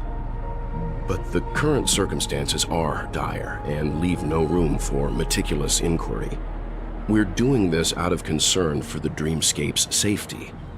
So, if you could, please alleviate our concerns. Dream Master, it's just to prove that the Charmony Festival has nothing to do with the Stellaron. If we're being overly cautious, I will return to the stage to offer tribute in song, just per the arrangement.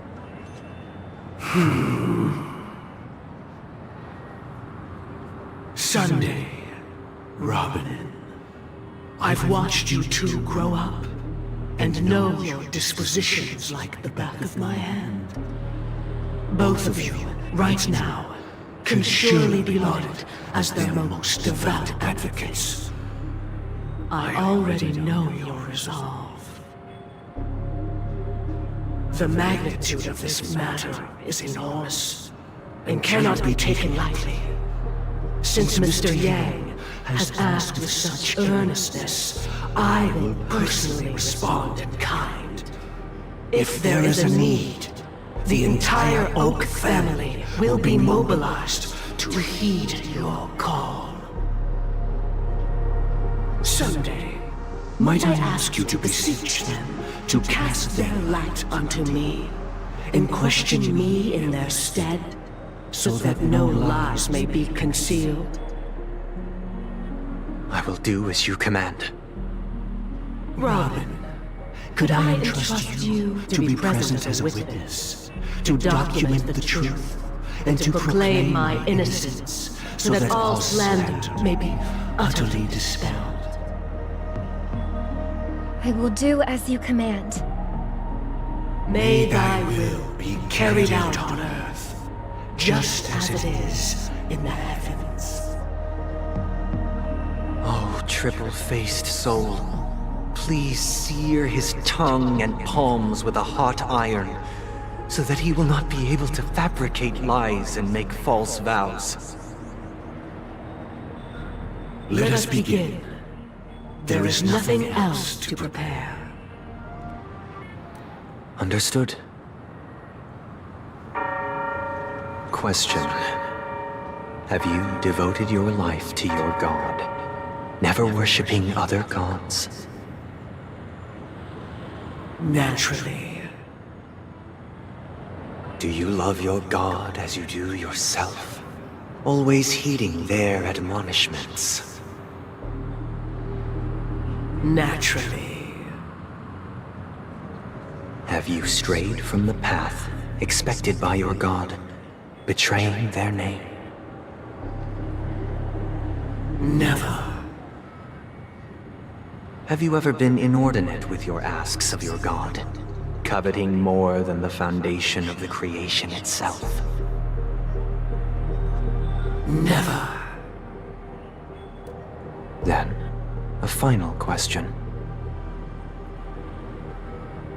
Do you swear to fulfill all vows, past, present, and future? With the Eon as my witness, if I do not deliver on my words, or if I renege on my vows, may I be cursed in accordance with divine law. They have seen your faith, and have endorsed your faith. With this, it can be evidenced... Just a moment.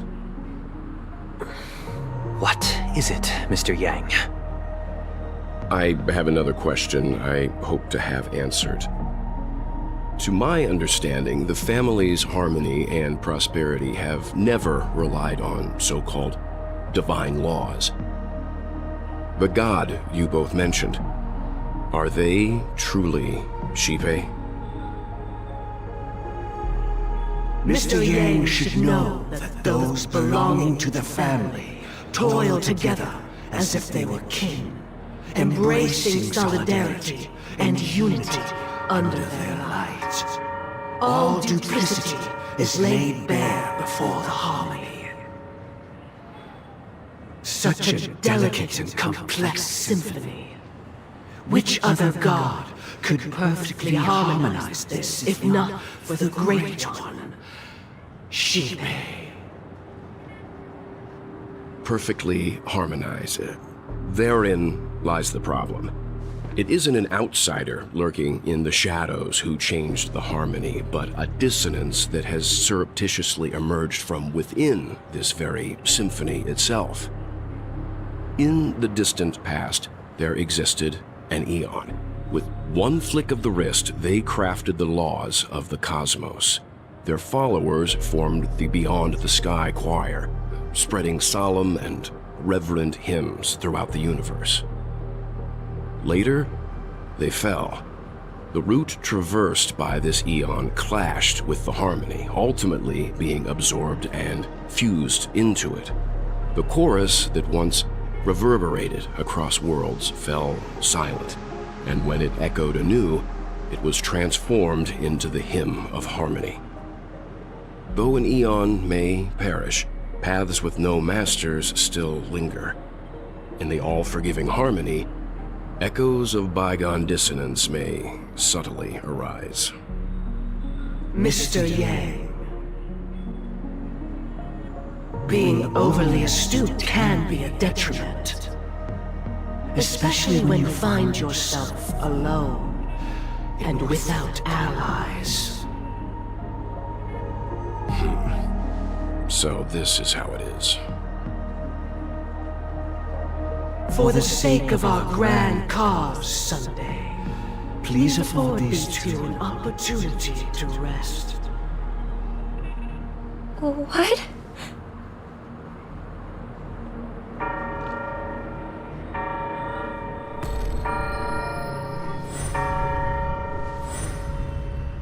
Sorry, Robin. It's just you. I did not wish for you to know this. It's a pity that things have turned out this way. So, this is the true reason I can't sing? The shadow that envelops Penacony is actually... We were never children of the harmony. Our ideal paradise could not have been crafted by Shipe. True bliss can only be guaranteed by the one who transcends the many. Within the foundation of law, humanity establishes civilization, and through harmony, we obtain order.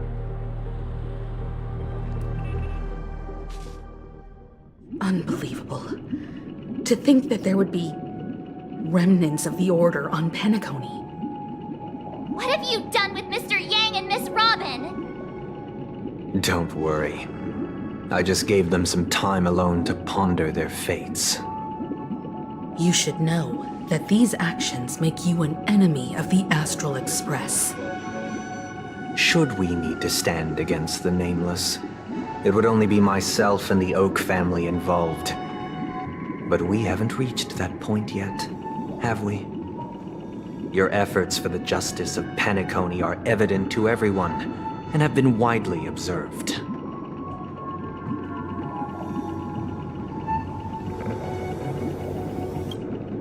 Smart kid. You're just as sharp as the other one. If it is the Order that drove you to imprison Welt and Robin, and you're using them to coerce our compliance, then there'll be no point in entertaining any type of discussion. You're mistaken, Miss Himiko. They are in very safe hands, and just as the family has always proclaimed, no one can be harmed in the dreamscape. least of all in the beautiful new world belonging to the Order. Penacony and the entire universe have witnessed far too much innocent bloodshed. The strong wield their blades against the weak, and the victors push the vanquished to the brink of life. Natural selection. The world abides by this principle, establishing the well-being of humanity atop the corpses of the downtrodden. Only we, or rather, I, possess the power to put an end to this farce. So you've decided to resurrect a dead Eon? No one's ever done such a thing. If Miss Himiko is interested, let's draw back the veil and speak candidly. I've always firmly believed that people can understand one another through peaceful means.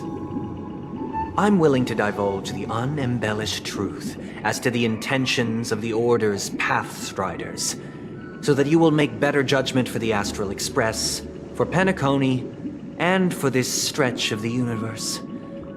Words can hardly do justice to the beauty of that ideal. So, come with me, everyone. Let us retrace our steps and see once again where this road leads. Huh? Where'd he go? Welcome. This isn't any location in Penacony's dreamscape. It's my inner world. The reason the scenery before you remains unchanged is because your consciousness has drawn on similar concepts to fill in the gaps. Did you do the same to Welt? It's a tuning process, stronger in effect and more draining on the mind. The gray-haired guest has experienced it before, so he should understand what it entails. Tuning allows you to intuitively grasp my feelings, which also means that I cannot hide anything from you. Now, everyone, please look at the huge screen. The road we once took begins here. From this point on, you will witness the numerous decisions I've faced. I've selected a portion of these to share with you. I believe after going through similar predicaments, you'll be able to better understand my thoughts. Let's begin. The first decision. A story about a baby bird. This story happened when Robin and I were very young. We were victims of the Stellaron disaster, and the family's Mr. Gopher Wood, who would later become the Dream Master of Penacony, saw that we siblings had no one to turn to and took us in. Later on, Robin and I lived a time with nary a care in the world. One day, after dinner, while my younger sister and I were lounging about in Mr. Gopher Wood's yard, we spotted a fledgling Charmony dove all on its own. That baby bird was tiny. It didn't even have all of its feathers, and it couldn't sing. When we found it, it was already on its last breath, having fallen into a shrub, probably abandoned by its parents.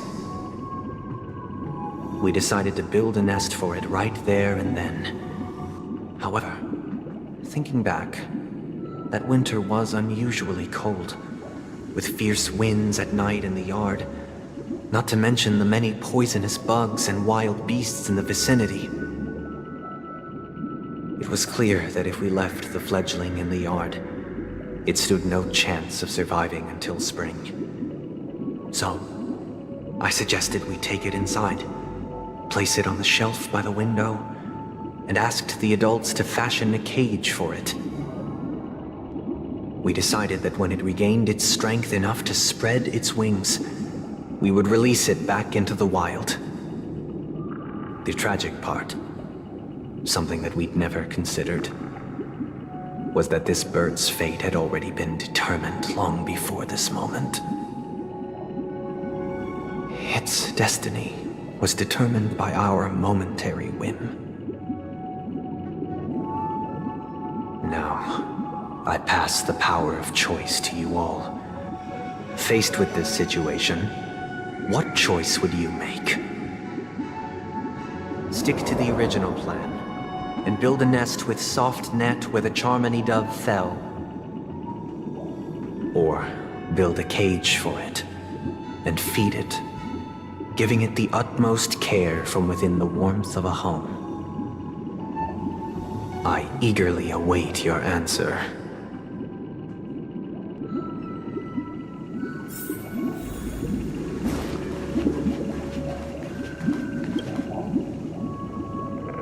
It looks like he really has no intention of imprisoning us. If it's just a quiz, I suppose it's fine to humor him. Back to the question. I would personally choose to build the little Charmony dove a cage. No special reason.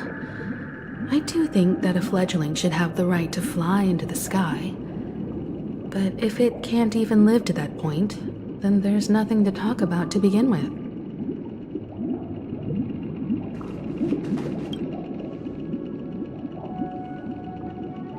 I can't decipher his intentions right now, but based solely on that question, I would probably choose to build that dove a cage. Even if I was gonna release it back into the sky, it'd have to be strong enough to fly first.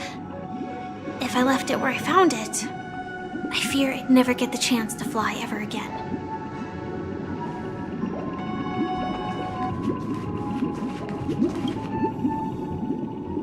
That guy just casually throws this kind of question at us?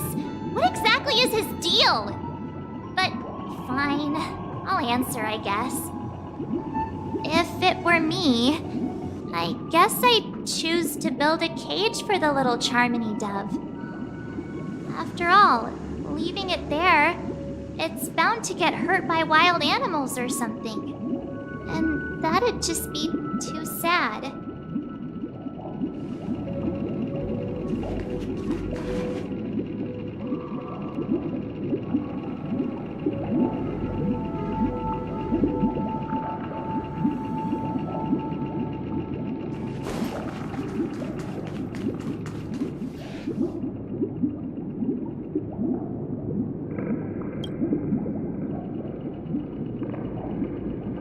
I'm happy to see that you made a choice similar to ours.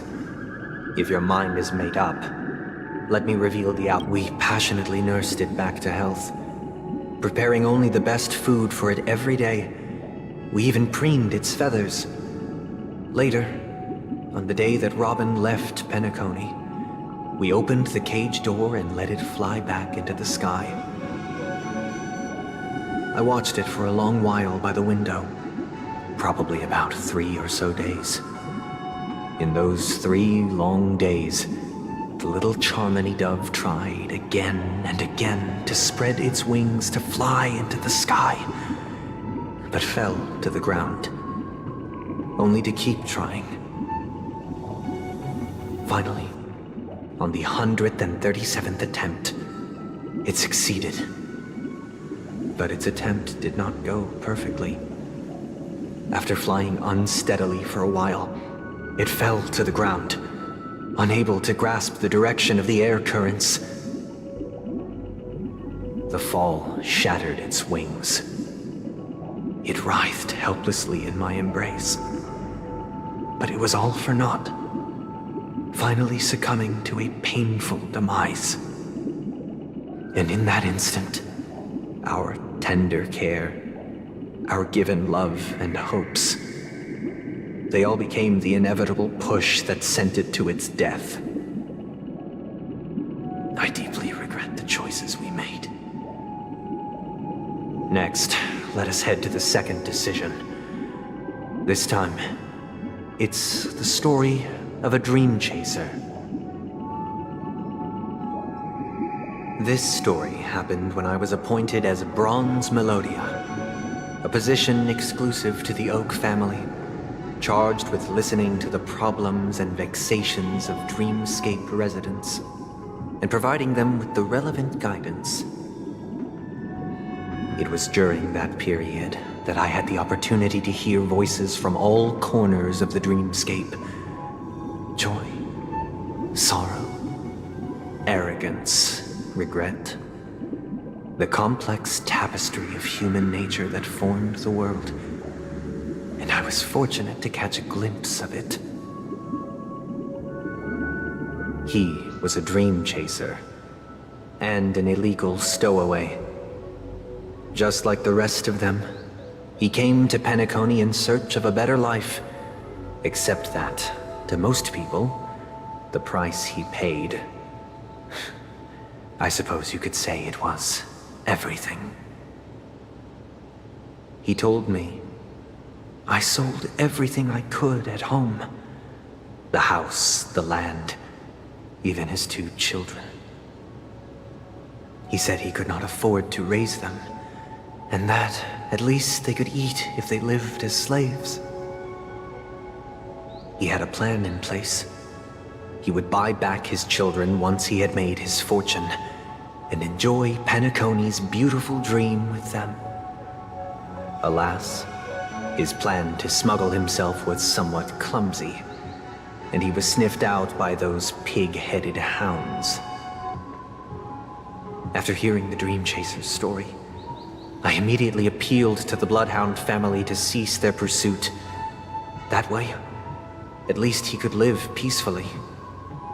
But I was still too naive to the ways of the world. I did not anticipate that what I thought was a kind gesture would later lead to dire consequences. I'll tell you the outcome soon. For now, I'd like you all to make a choice. Will you do as I did, and try to convince the Bloodhound family to stop their pursuit, so that the Dream Chaser may live peacefully and realize his wishes? Or will you remain silent, leaving him to languish while the hounds are hot on his heels, until his inevitable judgment arrives? I look forward to everyone's decisions. Who knows? Perhaps they might even alter the outcome of this tragedy.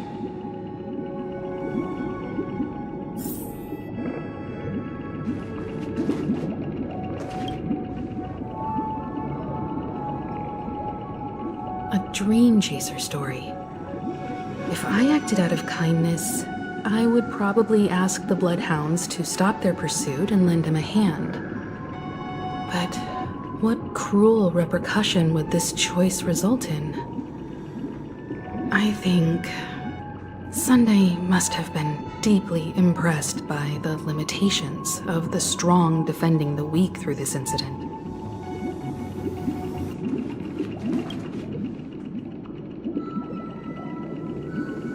This question...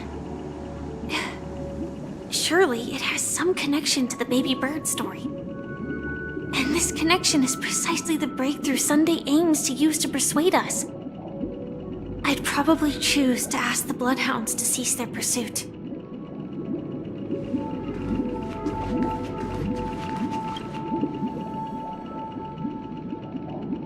It seems illegal stowaways are really quite common on Penacony.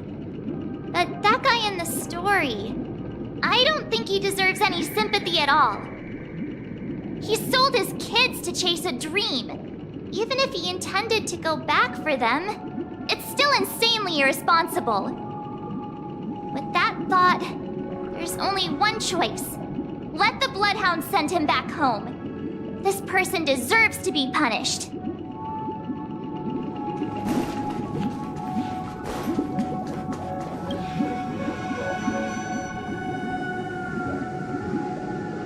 It seems you, like me, are pondering whether a different choice could have led to a better outcome.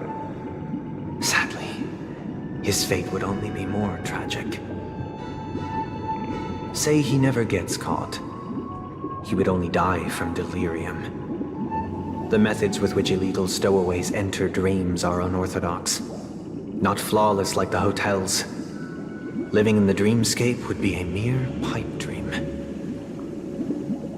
should he be apprehended? Could the hounds afford to turn a blind eye? The answer is a definitive no. They couldn't bear the resulting consequences, and thus wouldn't dare extend a helping hand. As to your choice, I once again offer my heartfelt apologies.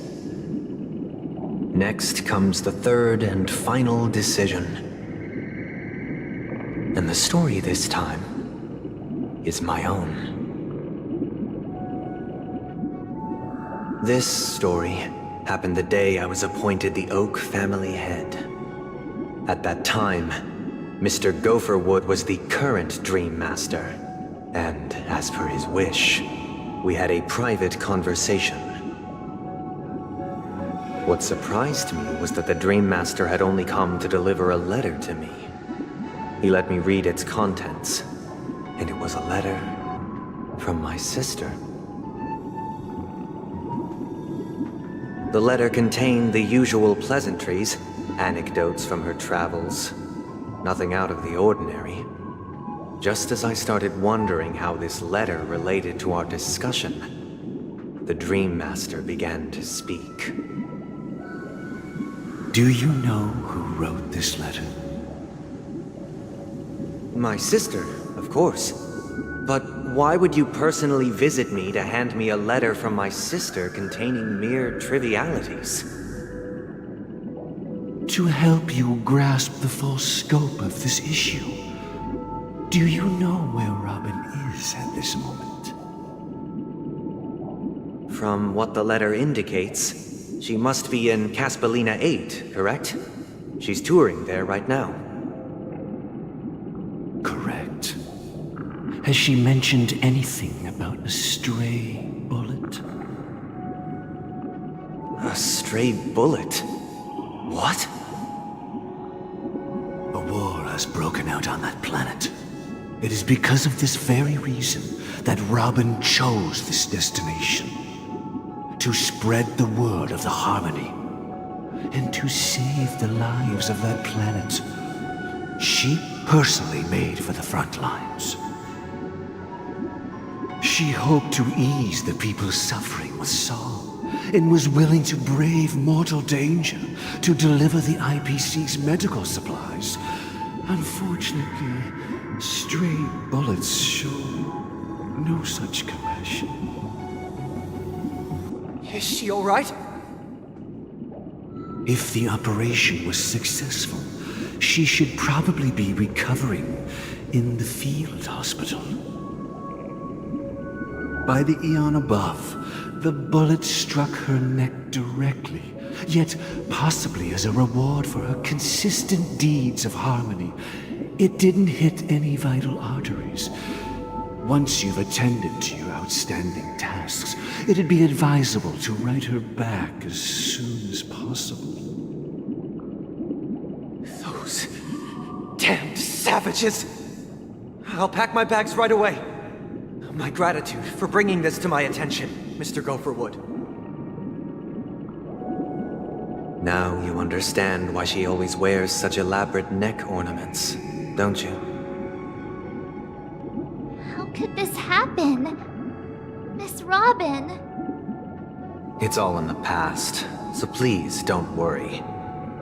I share this in the meager hope that you will understand the Harmony's limitations and predicament. As grandiose as the strong defending the weak sounds, many times, it is nothing more than wishful thinking.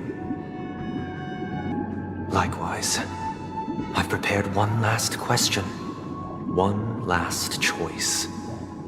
But rest assured, this choice will not have any grave consequences. Because this is merely a figment of imagination, a nightmare that has haunted me through countless nights. If you ever had the opportunity to make a choice like I did, would you still support Robin's journey on the path of harmony?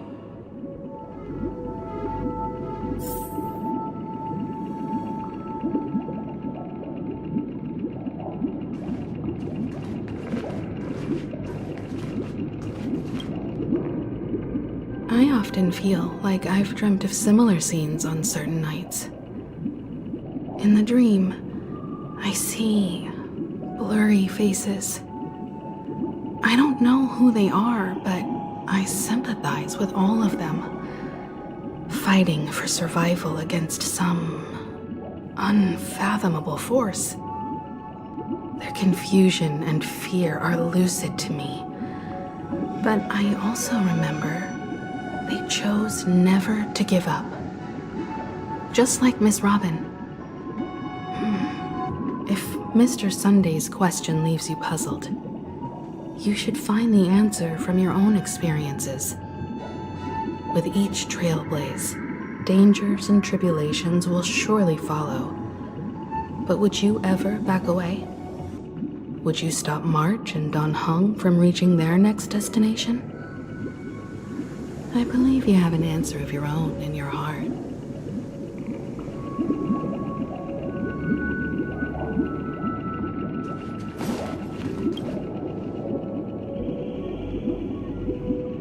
I can't believe that happened to Miss Robin. The strong defending the weak is a great mantra, but if I had to pay such a price, I don't know what I'd do.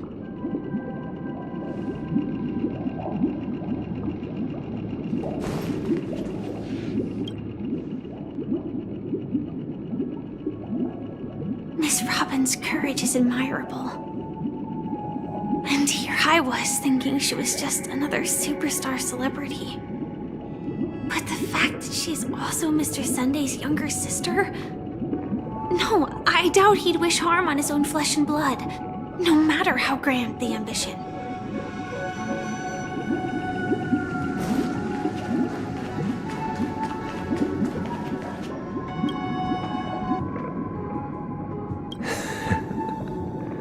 I see. I am now aware of everyone's stances. Raising these questions merely serves to illustrate one point. The plight of Penacony cannot be salvaged by the harmony. The true foundation for a sweet dream paradise can only be established through the order where the strong govern the weak. I know the suffering of being tormented, the turmoil of losing your way, how sorrow and even despair set in when matters don't work out. All of this causes me unending pain, because this is not what happiness is at all. We must teach the weak how to live a happy life. And this life isn't some noble propriety that the upper crust preaches, but in definitive terms, a way of survival that belongs to everyone. So what is your definition of living a happy life? Good question. Human consciousness is fundamentally an illusion, a cage known as self-worth. People lured in by this illusion make mistakes, yet still ask that external influences bear the burden. When one mistake after the next permeates the masses, they become impossible to trace. Thus, the amassing of these individual cages culminate to form a prison, a place dictated only by the rule of survival of the fittest. Nature is always accompanied by predation and sacrifice. Its antithesis is known as order. That is what I want to do. Unite people's happiness under the banner of order. They won't need to make bitter choices any longer, nor face the weaknesses of humanity. They can cast aside their primal instincts to build a haven for mankind. Simply describing thoughts is far too abstract, so allow me to provide a simple example. As you all may know, there are societal norms like weekends and long weekends that exist on some worlds. During these hard-earned rest days, People are given the chance to extricate themselves from the stresses of everyday life, allowing a certain tranquility to return to their souls. And it is only on these days that people do not have to adhere to the law where the strong prey on the weak. They can live out their lives happily during these brief intermissions. It's just a pity that 2 or 3 days are still too fleeting compared to the span of a lifetime. From where I stand, society's ideal system should be 7 rest days. Following Sunday, there should ensue a second, a third, and indeed an infinite procession of Sundays. This should be the face of the new world. Idyllic, eternal, peaceful days. And thus, every person can return to their base selves in this utopia. Some gaze in reverence at the stars, pouring their whole beings into calculating the distance between us and the isolated world of Pagana. Meanwhile, some seek refuge in quiet corners, holding one another, unencumbered by the chains of unwelcome obligations. There would be no need to bear the hardships of reality. Only in this way can humanity face the inevitable end with the purest of spirit, living a life of dignity. This is what it is to live in bliss. Miss Firefly, you who are stricken with entropy loss syndrome, you of all would surely understand this.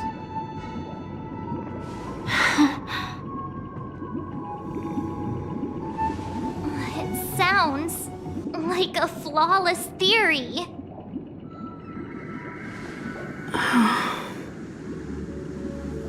But what is the price to attain all this? The cost is minute, merely a personal and eternal sacrifice. If this paradise is to be maintained for everyone, someone must remain trapped in solitary awakening until the end of the cosmos. Awakening. Which means that this so-called paradise is still a dream. Stepping into this paradise means forsaking reality, correct? It is not forsaking, but transcending. Flesh, blood, sorrow, weakness. If the physical is the root of spiritual suffering, it is only logical that we defeat it. But in this supposed bliss, people won't have defeated their demons. The chance to overcome their tribulations would be forever lost to them. In other words, it is an escape. That's another way of understanding it. But there is no shame in escape.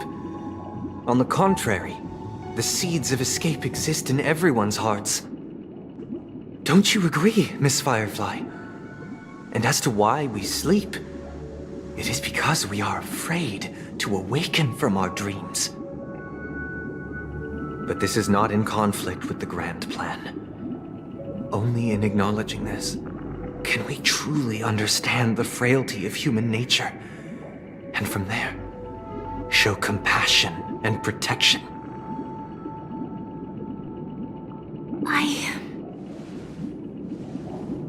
I admit that you are a born leader. Your perspective on humanity brims with pessimism. Yet you express compassion for all, even when your heart pities them. But unlike you, I live for the self. From my perspective, individuals making choices for themselves is their birthright. The want to escape may be innate in the weak. But whether they are weak or not, it is not up to another to decide. Perhaps in your mind, you also view me as weak?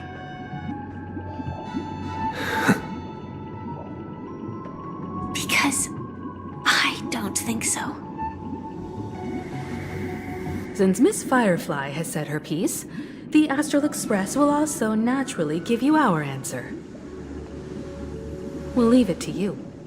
Just as Mr. McHale instructed before. Tell him our choice.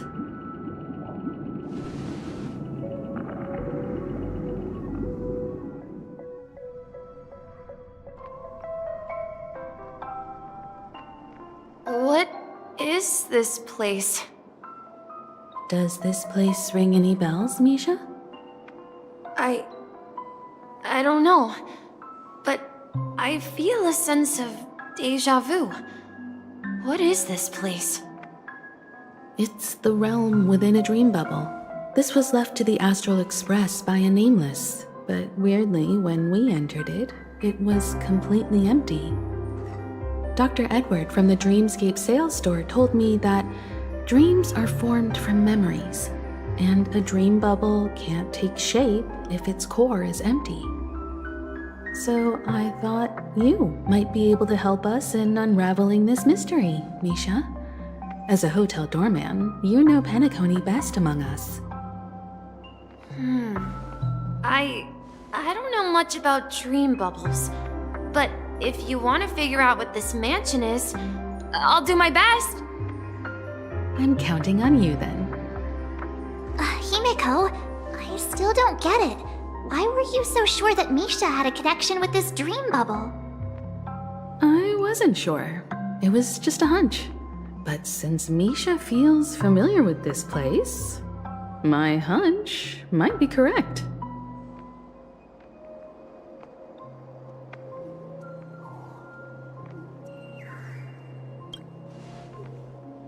Exactly. This is where you and Firefly encountered death, which we now know as dormancy. Considering its connection to Dreamflux Reef, it's not surprising it appeared here. The question now is, who brought you here? Based on the clues we have so far, it's unlikely to be that masked fool, so identifying them is crucial to us. We're drawing closer to the truth once more. Let's give Misha some time, as I believe he'll unveil the secret of this dream bubble. All right, but there are doors all over the place. Which one should we choose? Do you have any idea, Misha? I guess... maybe this way?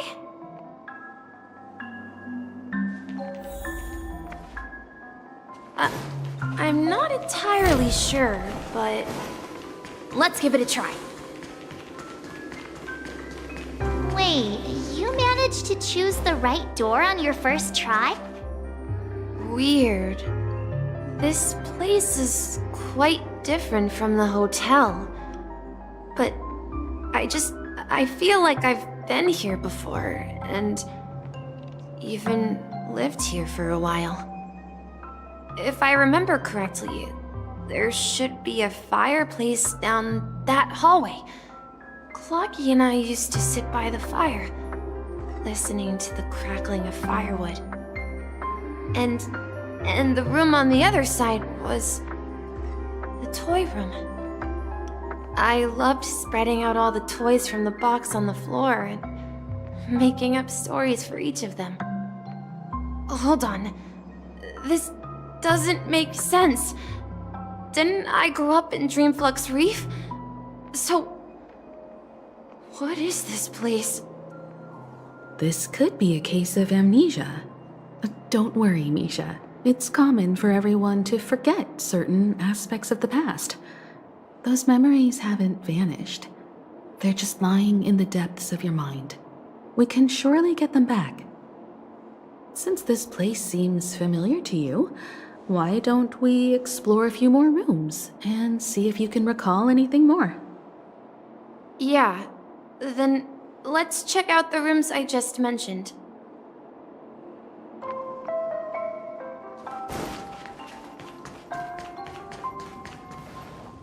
Mikhail, that's the name. Now we all know him as the Watchmaker. So, who is he talking to? you know anything about it, Misha? I'm sorry. I don't know much about the Watchmaker. But, Mikhail... Anything special about that name? Mikhail is Grandpa's name. Grandpa? Do you mean you're the Watchmaker's grandson? But we haven't heard anything about the Watchmaker having descendants. And the name Mikhail is not rare. Perhaps it's merely a coincidence. Could you tell us more about your grandpa, Mikhail? Yeah, sure. He was a seafarer who fearlessly ventured into mysterious seas and storms. He was always on the sea and had lots of friends who accompanied him on his travels. He didn't want me to call him Grandpa because that would make him sound old. He believed he was still young. The name Mikhail was given to him by his parents, Mihaly and Elise, both renowned seafarers. Every time he came back, he'd share his logbook with me and tell me about his adventures at sea. I want to become a great adventurer, just like him. It appears that the seafarer has nothing to do with the Watchmaker. So, perhaps it's just a coincidence? So, where is your grandpa now? He went off on a new journey, and it's been quite a while since I last saw him. So, where has Clocky gone? Did he leave to protect Dreamville?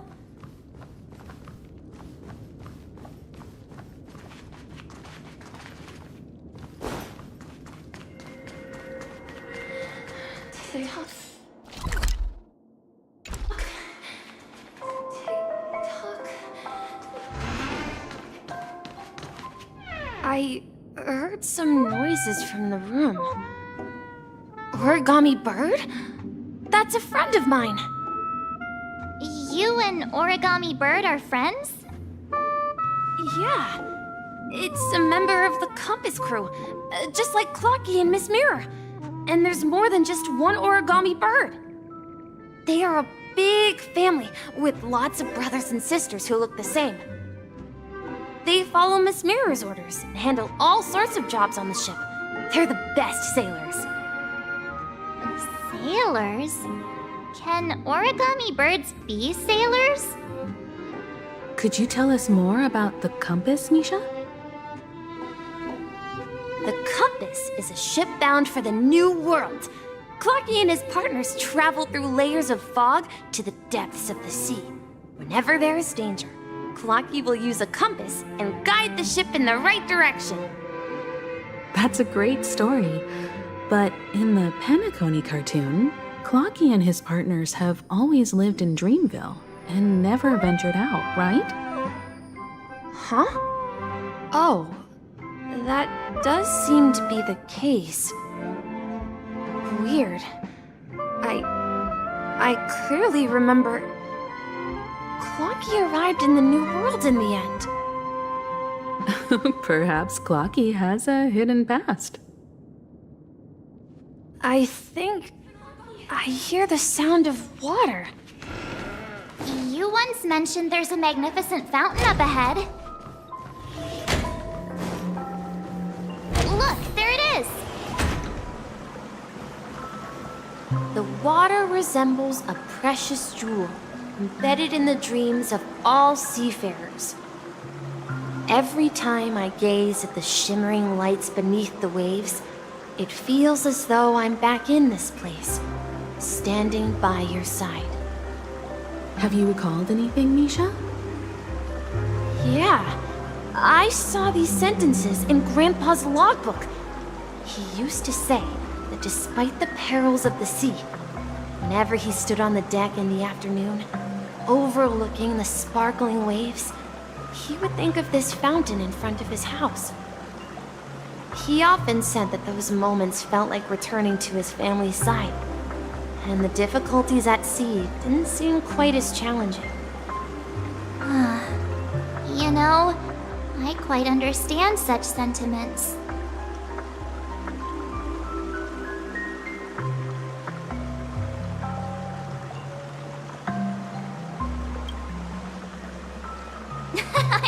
not an elder. I was just being a bit sentimental. Perhaps every adventurer far from home carries a fountain within their soul. Even though the other side of the sea remains shrouded in the unknown, the fountain in front of his house serves as a compass, leading him back to his cherished ones. Yeah. While Grandpa was at home, we would stand by the fountain and place the compass, a toy boat that I made, into the pool. Back then, I would ask him when I could go on adventures like him, and he would always laugh and say I was still too young. It seems this Mikhail is truly a seafarer and has nothing to do with the watchmaker. Yeah. Based on Misha's recollections, the scenes in the dream bubble appear to be his childhood memories. But this raises more questions. According to Misha, he was clearly born on an oceanic planet and led an ordinary life, with no connection to Penacony at all. Could this be some sort of metaphor? Perhaps the sea refers to the memory zone. I'm sorry. I don't know, but my memories keep pouring out uncontrollably, like water flowing from a fountain. Perhaps I'll remember more things if we go further. I wish to share your burden. Something very important. We're going to the opposite side, right? No, we should turn left here. Huh? Something feels different about this place. This is it. I remember this corridor. Up ahead is Grandpa's study. It was in that room that I saw him the last time.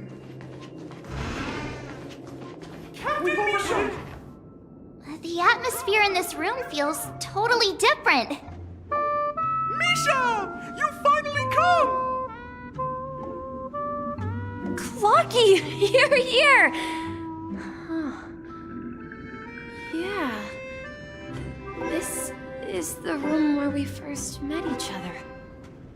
Are those books on the bookshelf logbooks left behind by that seafarer? Yeah.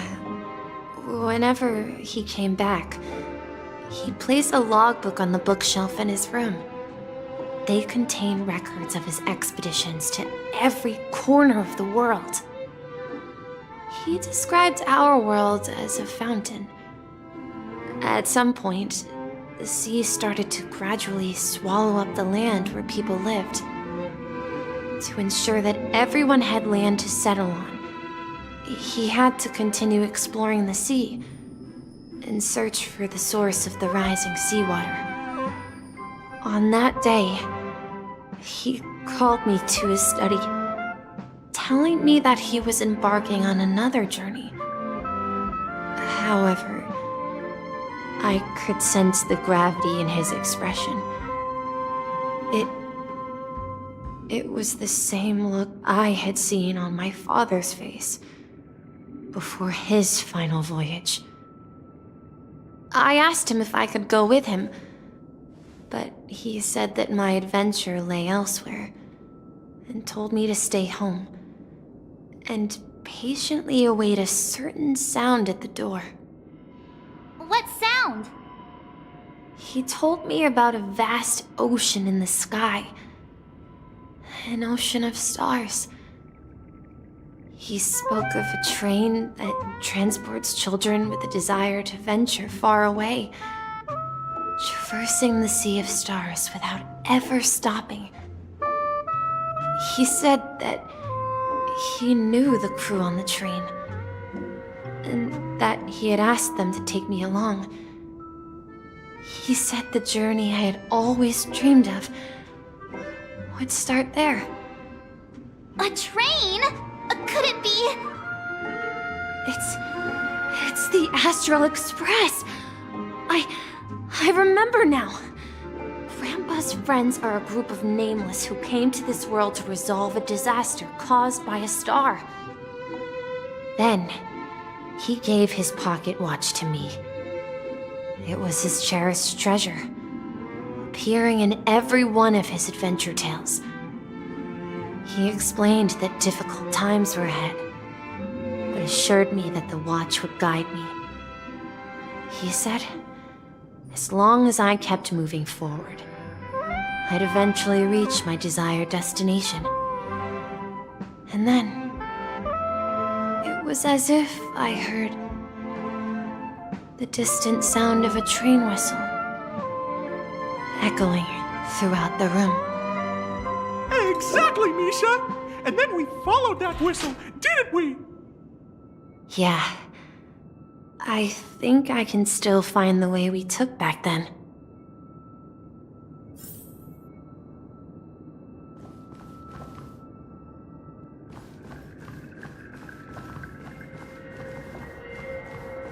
This is the dream jigsaw, right? So we're supposed to find the exit.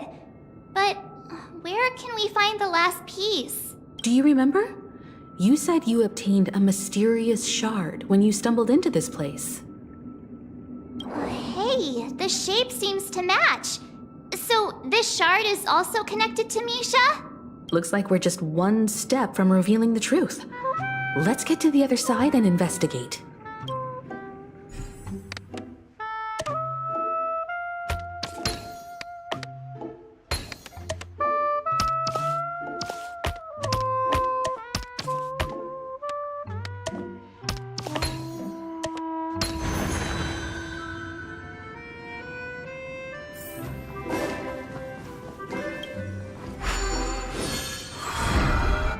This is it. This is my room of clocks. While I spent my time waiting for Grandpa to return from his voyage, Walter gave me this workshop, and it became my secret base. Here, I learned how to repair clockwork and gears, out of my fondness of precision mechanics. In my dreams, I was the captain of the compass, embarking on adventures with my companions, Clocky and Miss Mirror, in search of the new world. I was born and raised here. So, this building in the dream bubble is your childhood home? Yes, but not exactly. To be more precise, this dream bubble itself is my home. Looks like you've remembered everything now. Wait. Why does it feel like everyone else knows something I don't?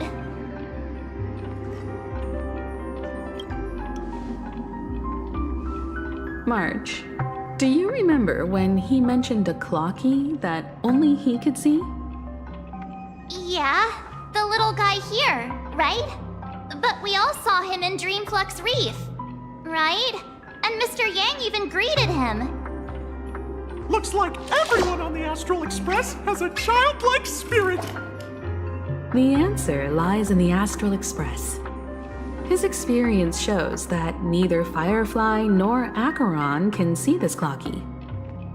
And when we were in Dreamflux Reef, you may have noticed that for some reason, nobody outside of the crew had ever talked with Clocky.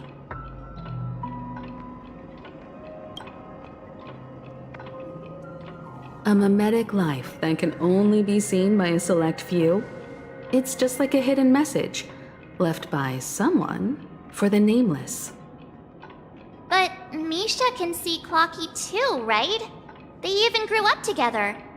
But Misha hasn't started the way of the Trailblaze yet. That's the key to the mystery, March. Now take a moment to recall. Have you ever seen anyone outside of the crew interact with Misha? Wait. No way! That's the answer, March 7th. This dream bubble is the place where I was born. And I'm a dweller in this dream. Just like a memory zone meme. I should have stayed here and waited for you. But when reality and memories merged, I unconsciously pushed open that door and left the bubble with Clocky. So it's not that the Watchmaker's dream bubble is empty, but rather the stuff inside ran away? And the whistle you heard was the sound of the express arriving at Penacony?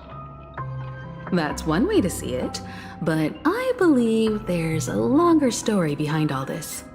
It's best for Misha himself to explain all the details. How about we start with your name? Now, should we call you Misha, or...? Thank you all for helping me rediscover my true self. Now, please allow me to reintroduce myself. I was born on Lushaka, in the Presmere system, adopted by seafarers Mikhail and Char. They gave me a treasure, a name that carried their hopes. Mikhail Char Legwork, or simply, Misha. If you prefer, you can call me by a more familiar name, the Watchmaker. So, you're the Watchmaker himself? Unfortunately, that legendary figure is no more. I'm only a reflection of his life. As for the child who has been with you, he's the innocent protagonist of Misha's childhood dream. A friend of Clocky, a young apprentice, and a future mechanic on the Express. And this also marks the beginning of his journey, devoted to the Trailblaze. At the end of the journey, I left this little flame, which I so cherished, in my deepest dreams, hoping to pass it on to the nameless of future generations. However, he somehow left the dream bubble and forgot all about his task.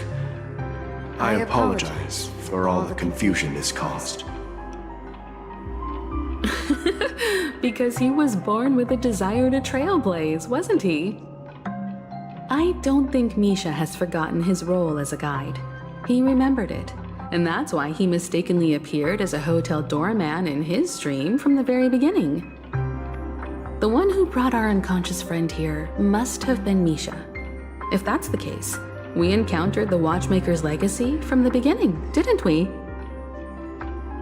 Well, I have a sarcastic friend who says I always take big detours and end up back where I started. Perhaps that's what every nameless has to go through. But in the end, you found me. I'm sure you're all wondering what my legacy is. I believe my hound has mentioned the Stellaron and my wealth. If I may apologize, the Stellaron part is real. As for my wealth, however, it's nothing more than a baseless rumor. I left my homeland as a child and embarked on the journey of Trailblaze. I traveled to various planets until finally reaching Esdana, where my friends and I built the original Penacony and fought for its future ever since. I've been moving forward all my life, doing what I could to overcome the obstacles in my path. But ultimately, my journey reached its end, and I left behind no possessions worth entrusting. So, if you ask what's left within this worn-out train engine that can be called a legacy, I suppose it's the things that are still burning in the engine's furnace. Now that you're well aware of the current situation of Penacony, I certainly hope that you'll help me get this world back on track. But I'll leave that decision to you, for the path of Trailblaze is never paved by others. All I have for you is a story and 2 gifts. I want to give you my pocket watch. It has accompanied me throughout my long journey, guiding that naive child forward, and has been blessed with the presence of so many great people up to this day. And my hat, too.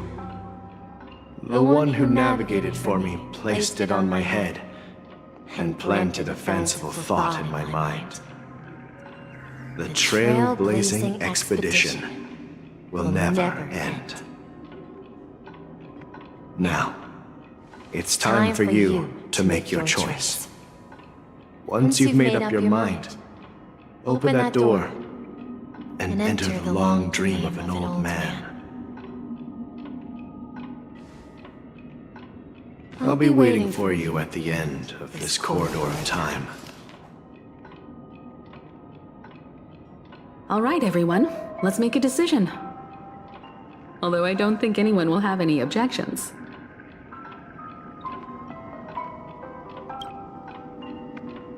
Of course. We've come this far. Surely there's no other option than moving forward. In that case, it's unanimous. Then let's proceed together to the end of this dream and tell Mikhail our decision.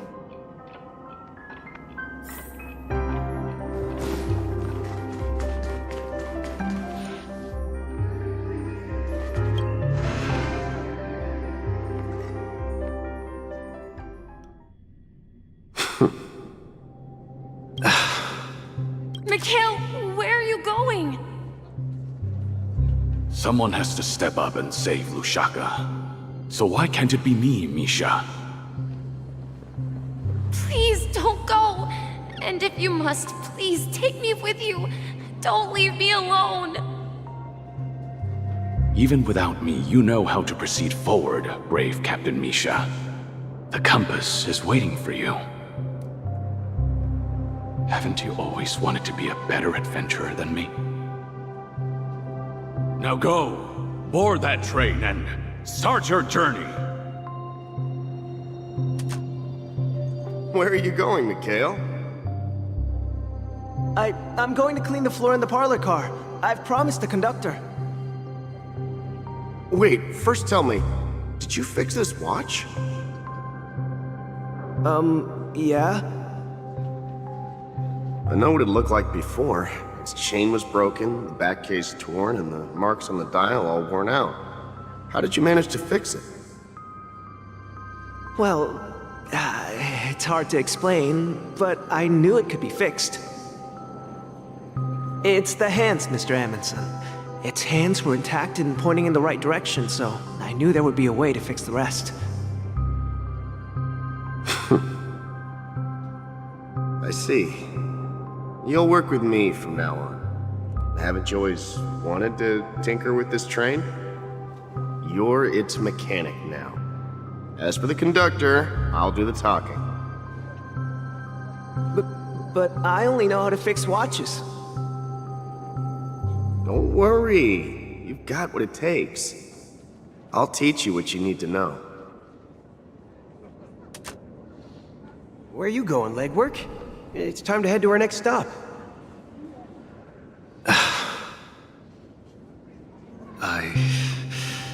I'm staying in Astana with Rosalina and Tiernan. I see. This place reminds you of home. The people of Astana have only achieved a tiny victory and still have a long way to go towards true freedom. Hanunu needs us. Don't worry, not all journeys lead to the stars. Even if I leave the Express, our path of Trailblaze will continue. Yeah, I knew you wouldn't stay on the Express forever. Leave in peace, my friend. And, take this with you. This is Mr. Amundson's hat. But why? When he departed, he said he would leave it to his best student. Well, I suppose the time has come. Farewell, legwork. Take care of Tiernan and Rosalina. And don't forget to write to us.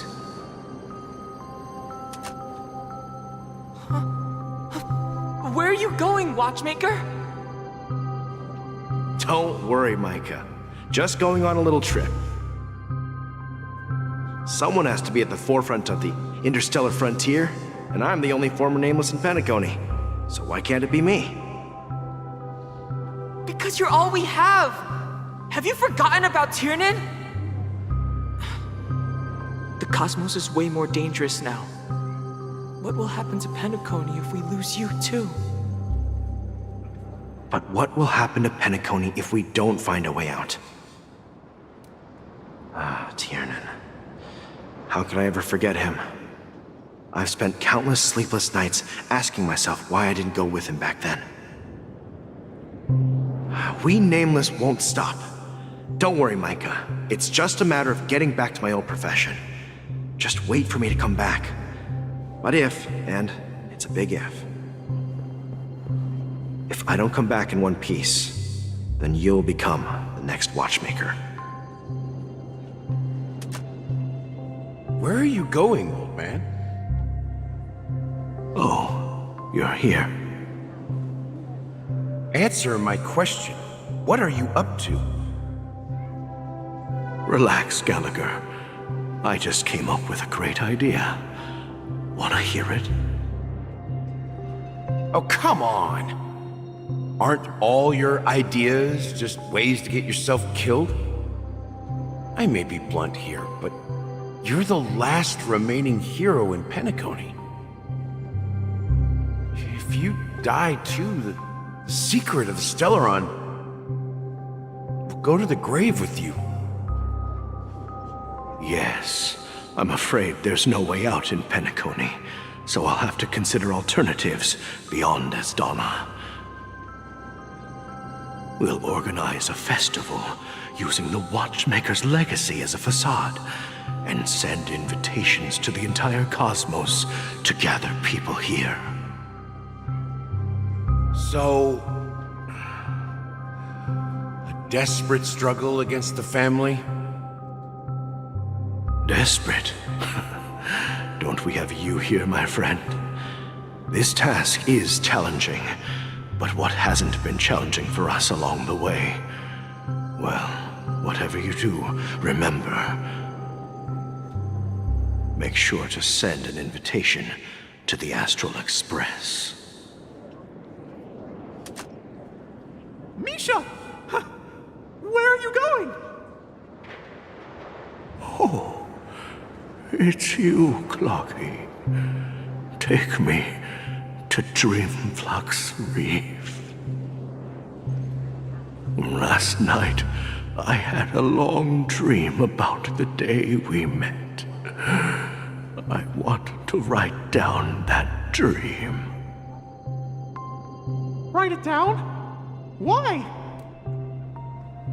Oh, so I won't forget it. Do you remember how you got your name, Clocky? Of course! You told me that when you were a kid, you lived in a room full of clocks. Those wall clocks and pocket watches grew up with you and were your best friends. Yes, but what I didn't mention was there's a funny misunderstanding behind it. I was a kid, and there was always a special pocket watch in my memories. It was with my grandpa, guiding him on his sea voyages and leading the way in his every adventure story. I wanted to have a pocket watch like that too. And that's when you appeared in my dreams. Yeah. Every night, we boarded the compass and set sail together. But you know what? It wasn't until the day my grandpa gave it to me that I realized it wasn't a pocket watch at all.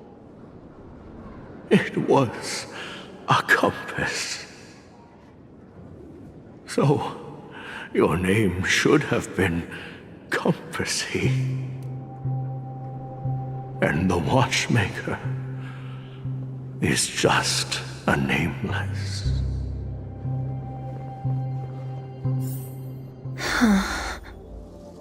We've arrived at Dreamflux Reef. So, where to next? You know, Clocky, I don't think I'll be going anywhere else.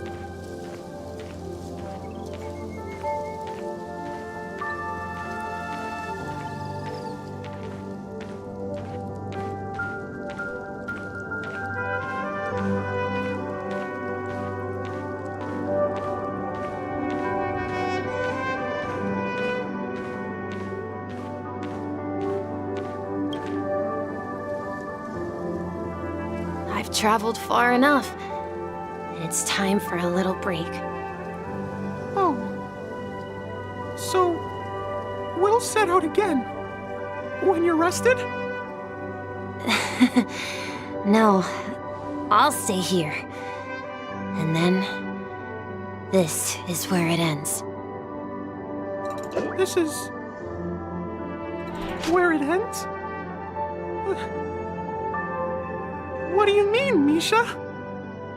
You told me that the trailblazing expedition would never end. Yeah, that's what I said. So now, it's up to you to decide your next destination. My next destination? What's that supposed to be? I've been following you. Misha? You're acting weird today. If you're feeling down, we can just do what we usually do. With the clockwork. No, I'm not feeling down. As for clockwork, yeah, it resolves all problems in this dream. So, do you know what clockwork actually is? I'm not quite sure. Well, everyone gets lost at times. They may hesitate and doubt which way to go. That happens in this dreamscape and beyond. But don't worry. Everyone goes through moments of uncertainty and hesitation. Eventually, they gather the courage to make bold decisions. Whether it's calming, joyful, angry, or sad, all they need is a little nudge to take that step toward where they truly belong. I'm leaving that little nudge with you, and I hope you'll share it with others. Such is the essence of clockwork, the will of the Trailblaze.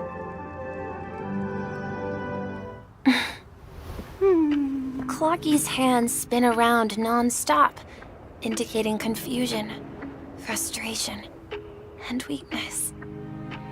But ultimately, people still need to move forward. Just like your hands, always pointing ahead. This is where my journey ends. From now on, it is your path to walk. Trailblazing means taking paths your predecessors forswore, and venturing even further. The Penacony and Mikhail's dreams. does not belong to Order.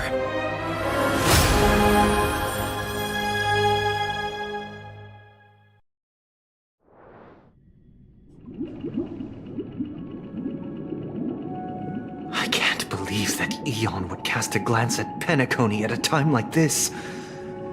Is it because of the resonance from the legacy of the Trailblaze? Or perhaps the bond between you is so strong that it even impresses an Eon? Well, there might be another possibility. Perhaps they want to witness, on behalf of the fallen Eons, who will hold the future of Penacony. If that's the case, on behalf of the Dream Master of Penacony and the 107,336 members of the Oak family, I'm extending a formal invitation to all of you. I'm cordially inviting you all to the Penacony Grand Theater to participate in the upcoming Charmony Festival. And, of course, you won't be in the audience, but on center stage. Since the future of the Stellaron, Penacony, and even the entire cosmos is at stake, let's draw a conclusion there, in all fairness. If you truly believe in Akavili's path, then show me their courage and determination.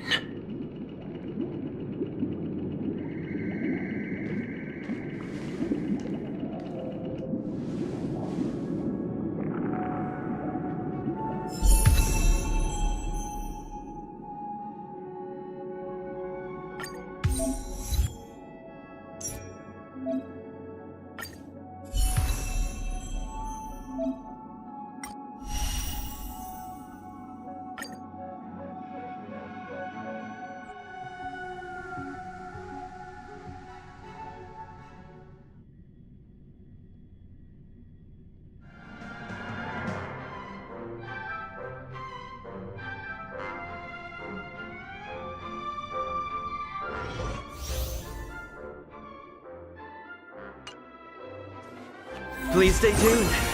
Please stay tuned. Please stay tuned. Please stay tuned.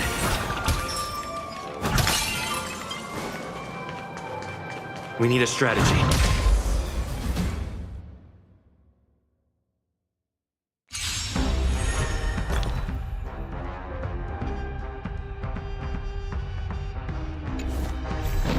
Time to test our rapport. Let's improvise. Enemy targets detected.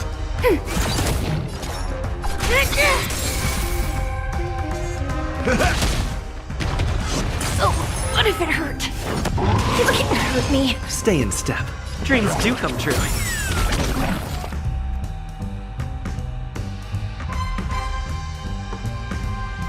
Ready for another? That's all you got? How's this taste? Motor function restored. Enemy data secured. Net markers activated. Time for a good old counterattack. The mood is set just right. Let the show begin! Nice like a good brew, my friends. Indulge yourselves! By the order of the Ten, we'll execute the Marastruck!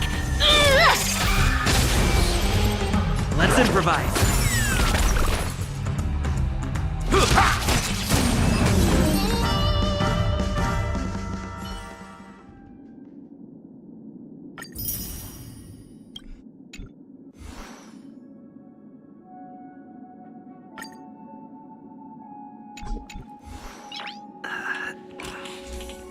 Nice.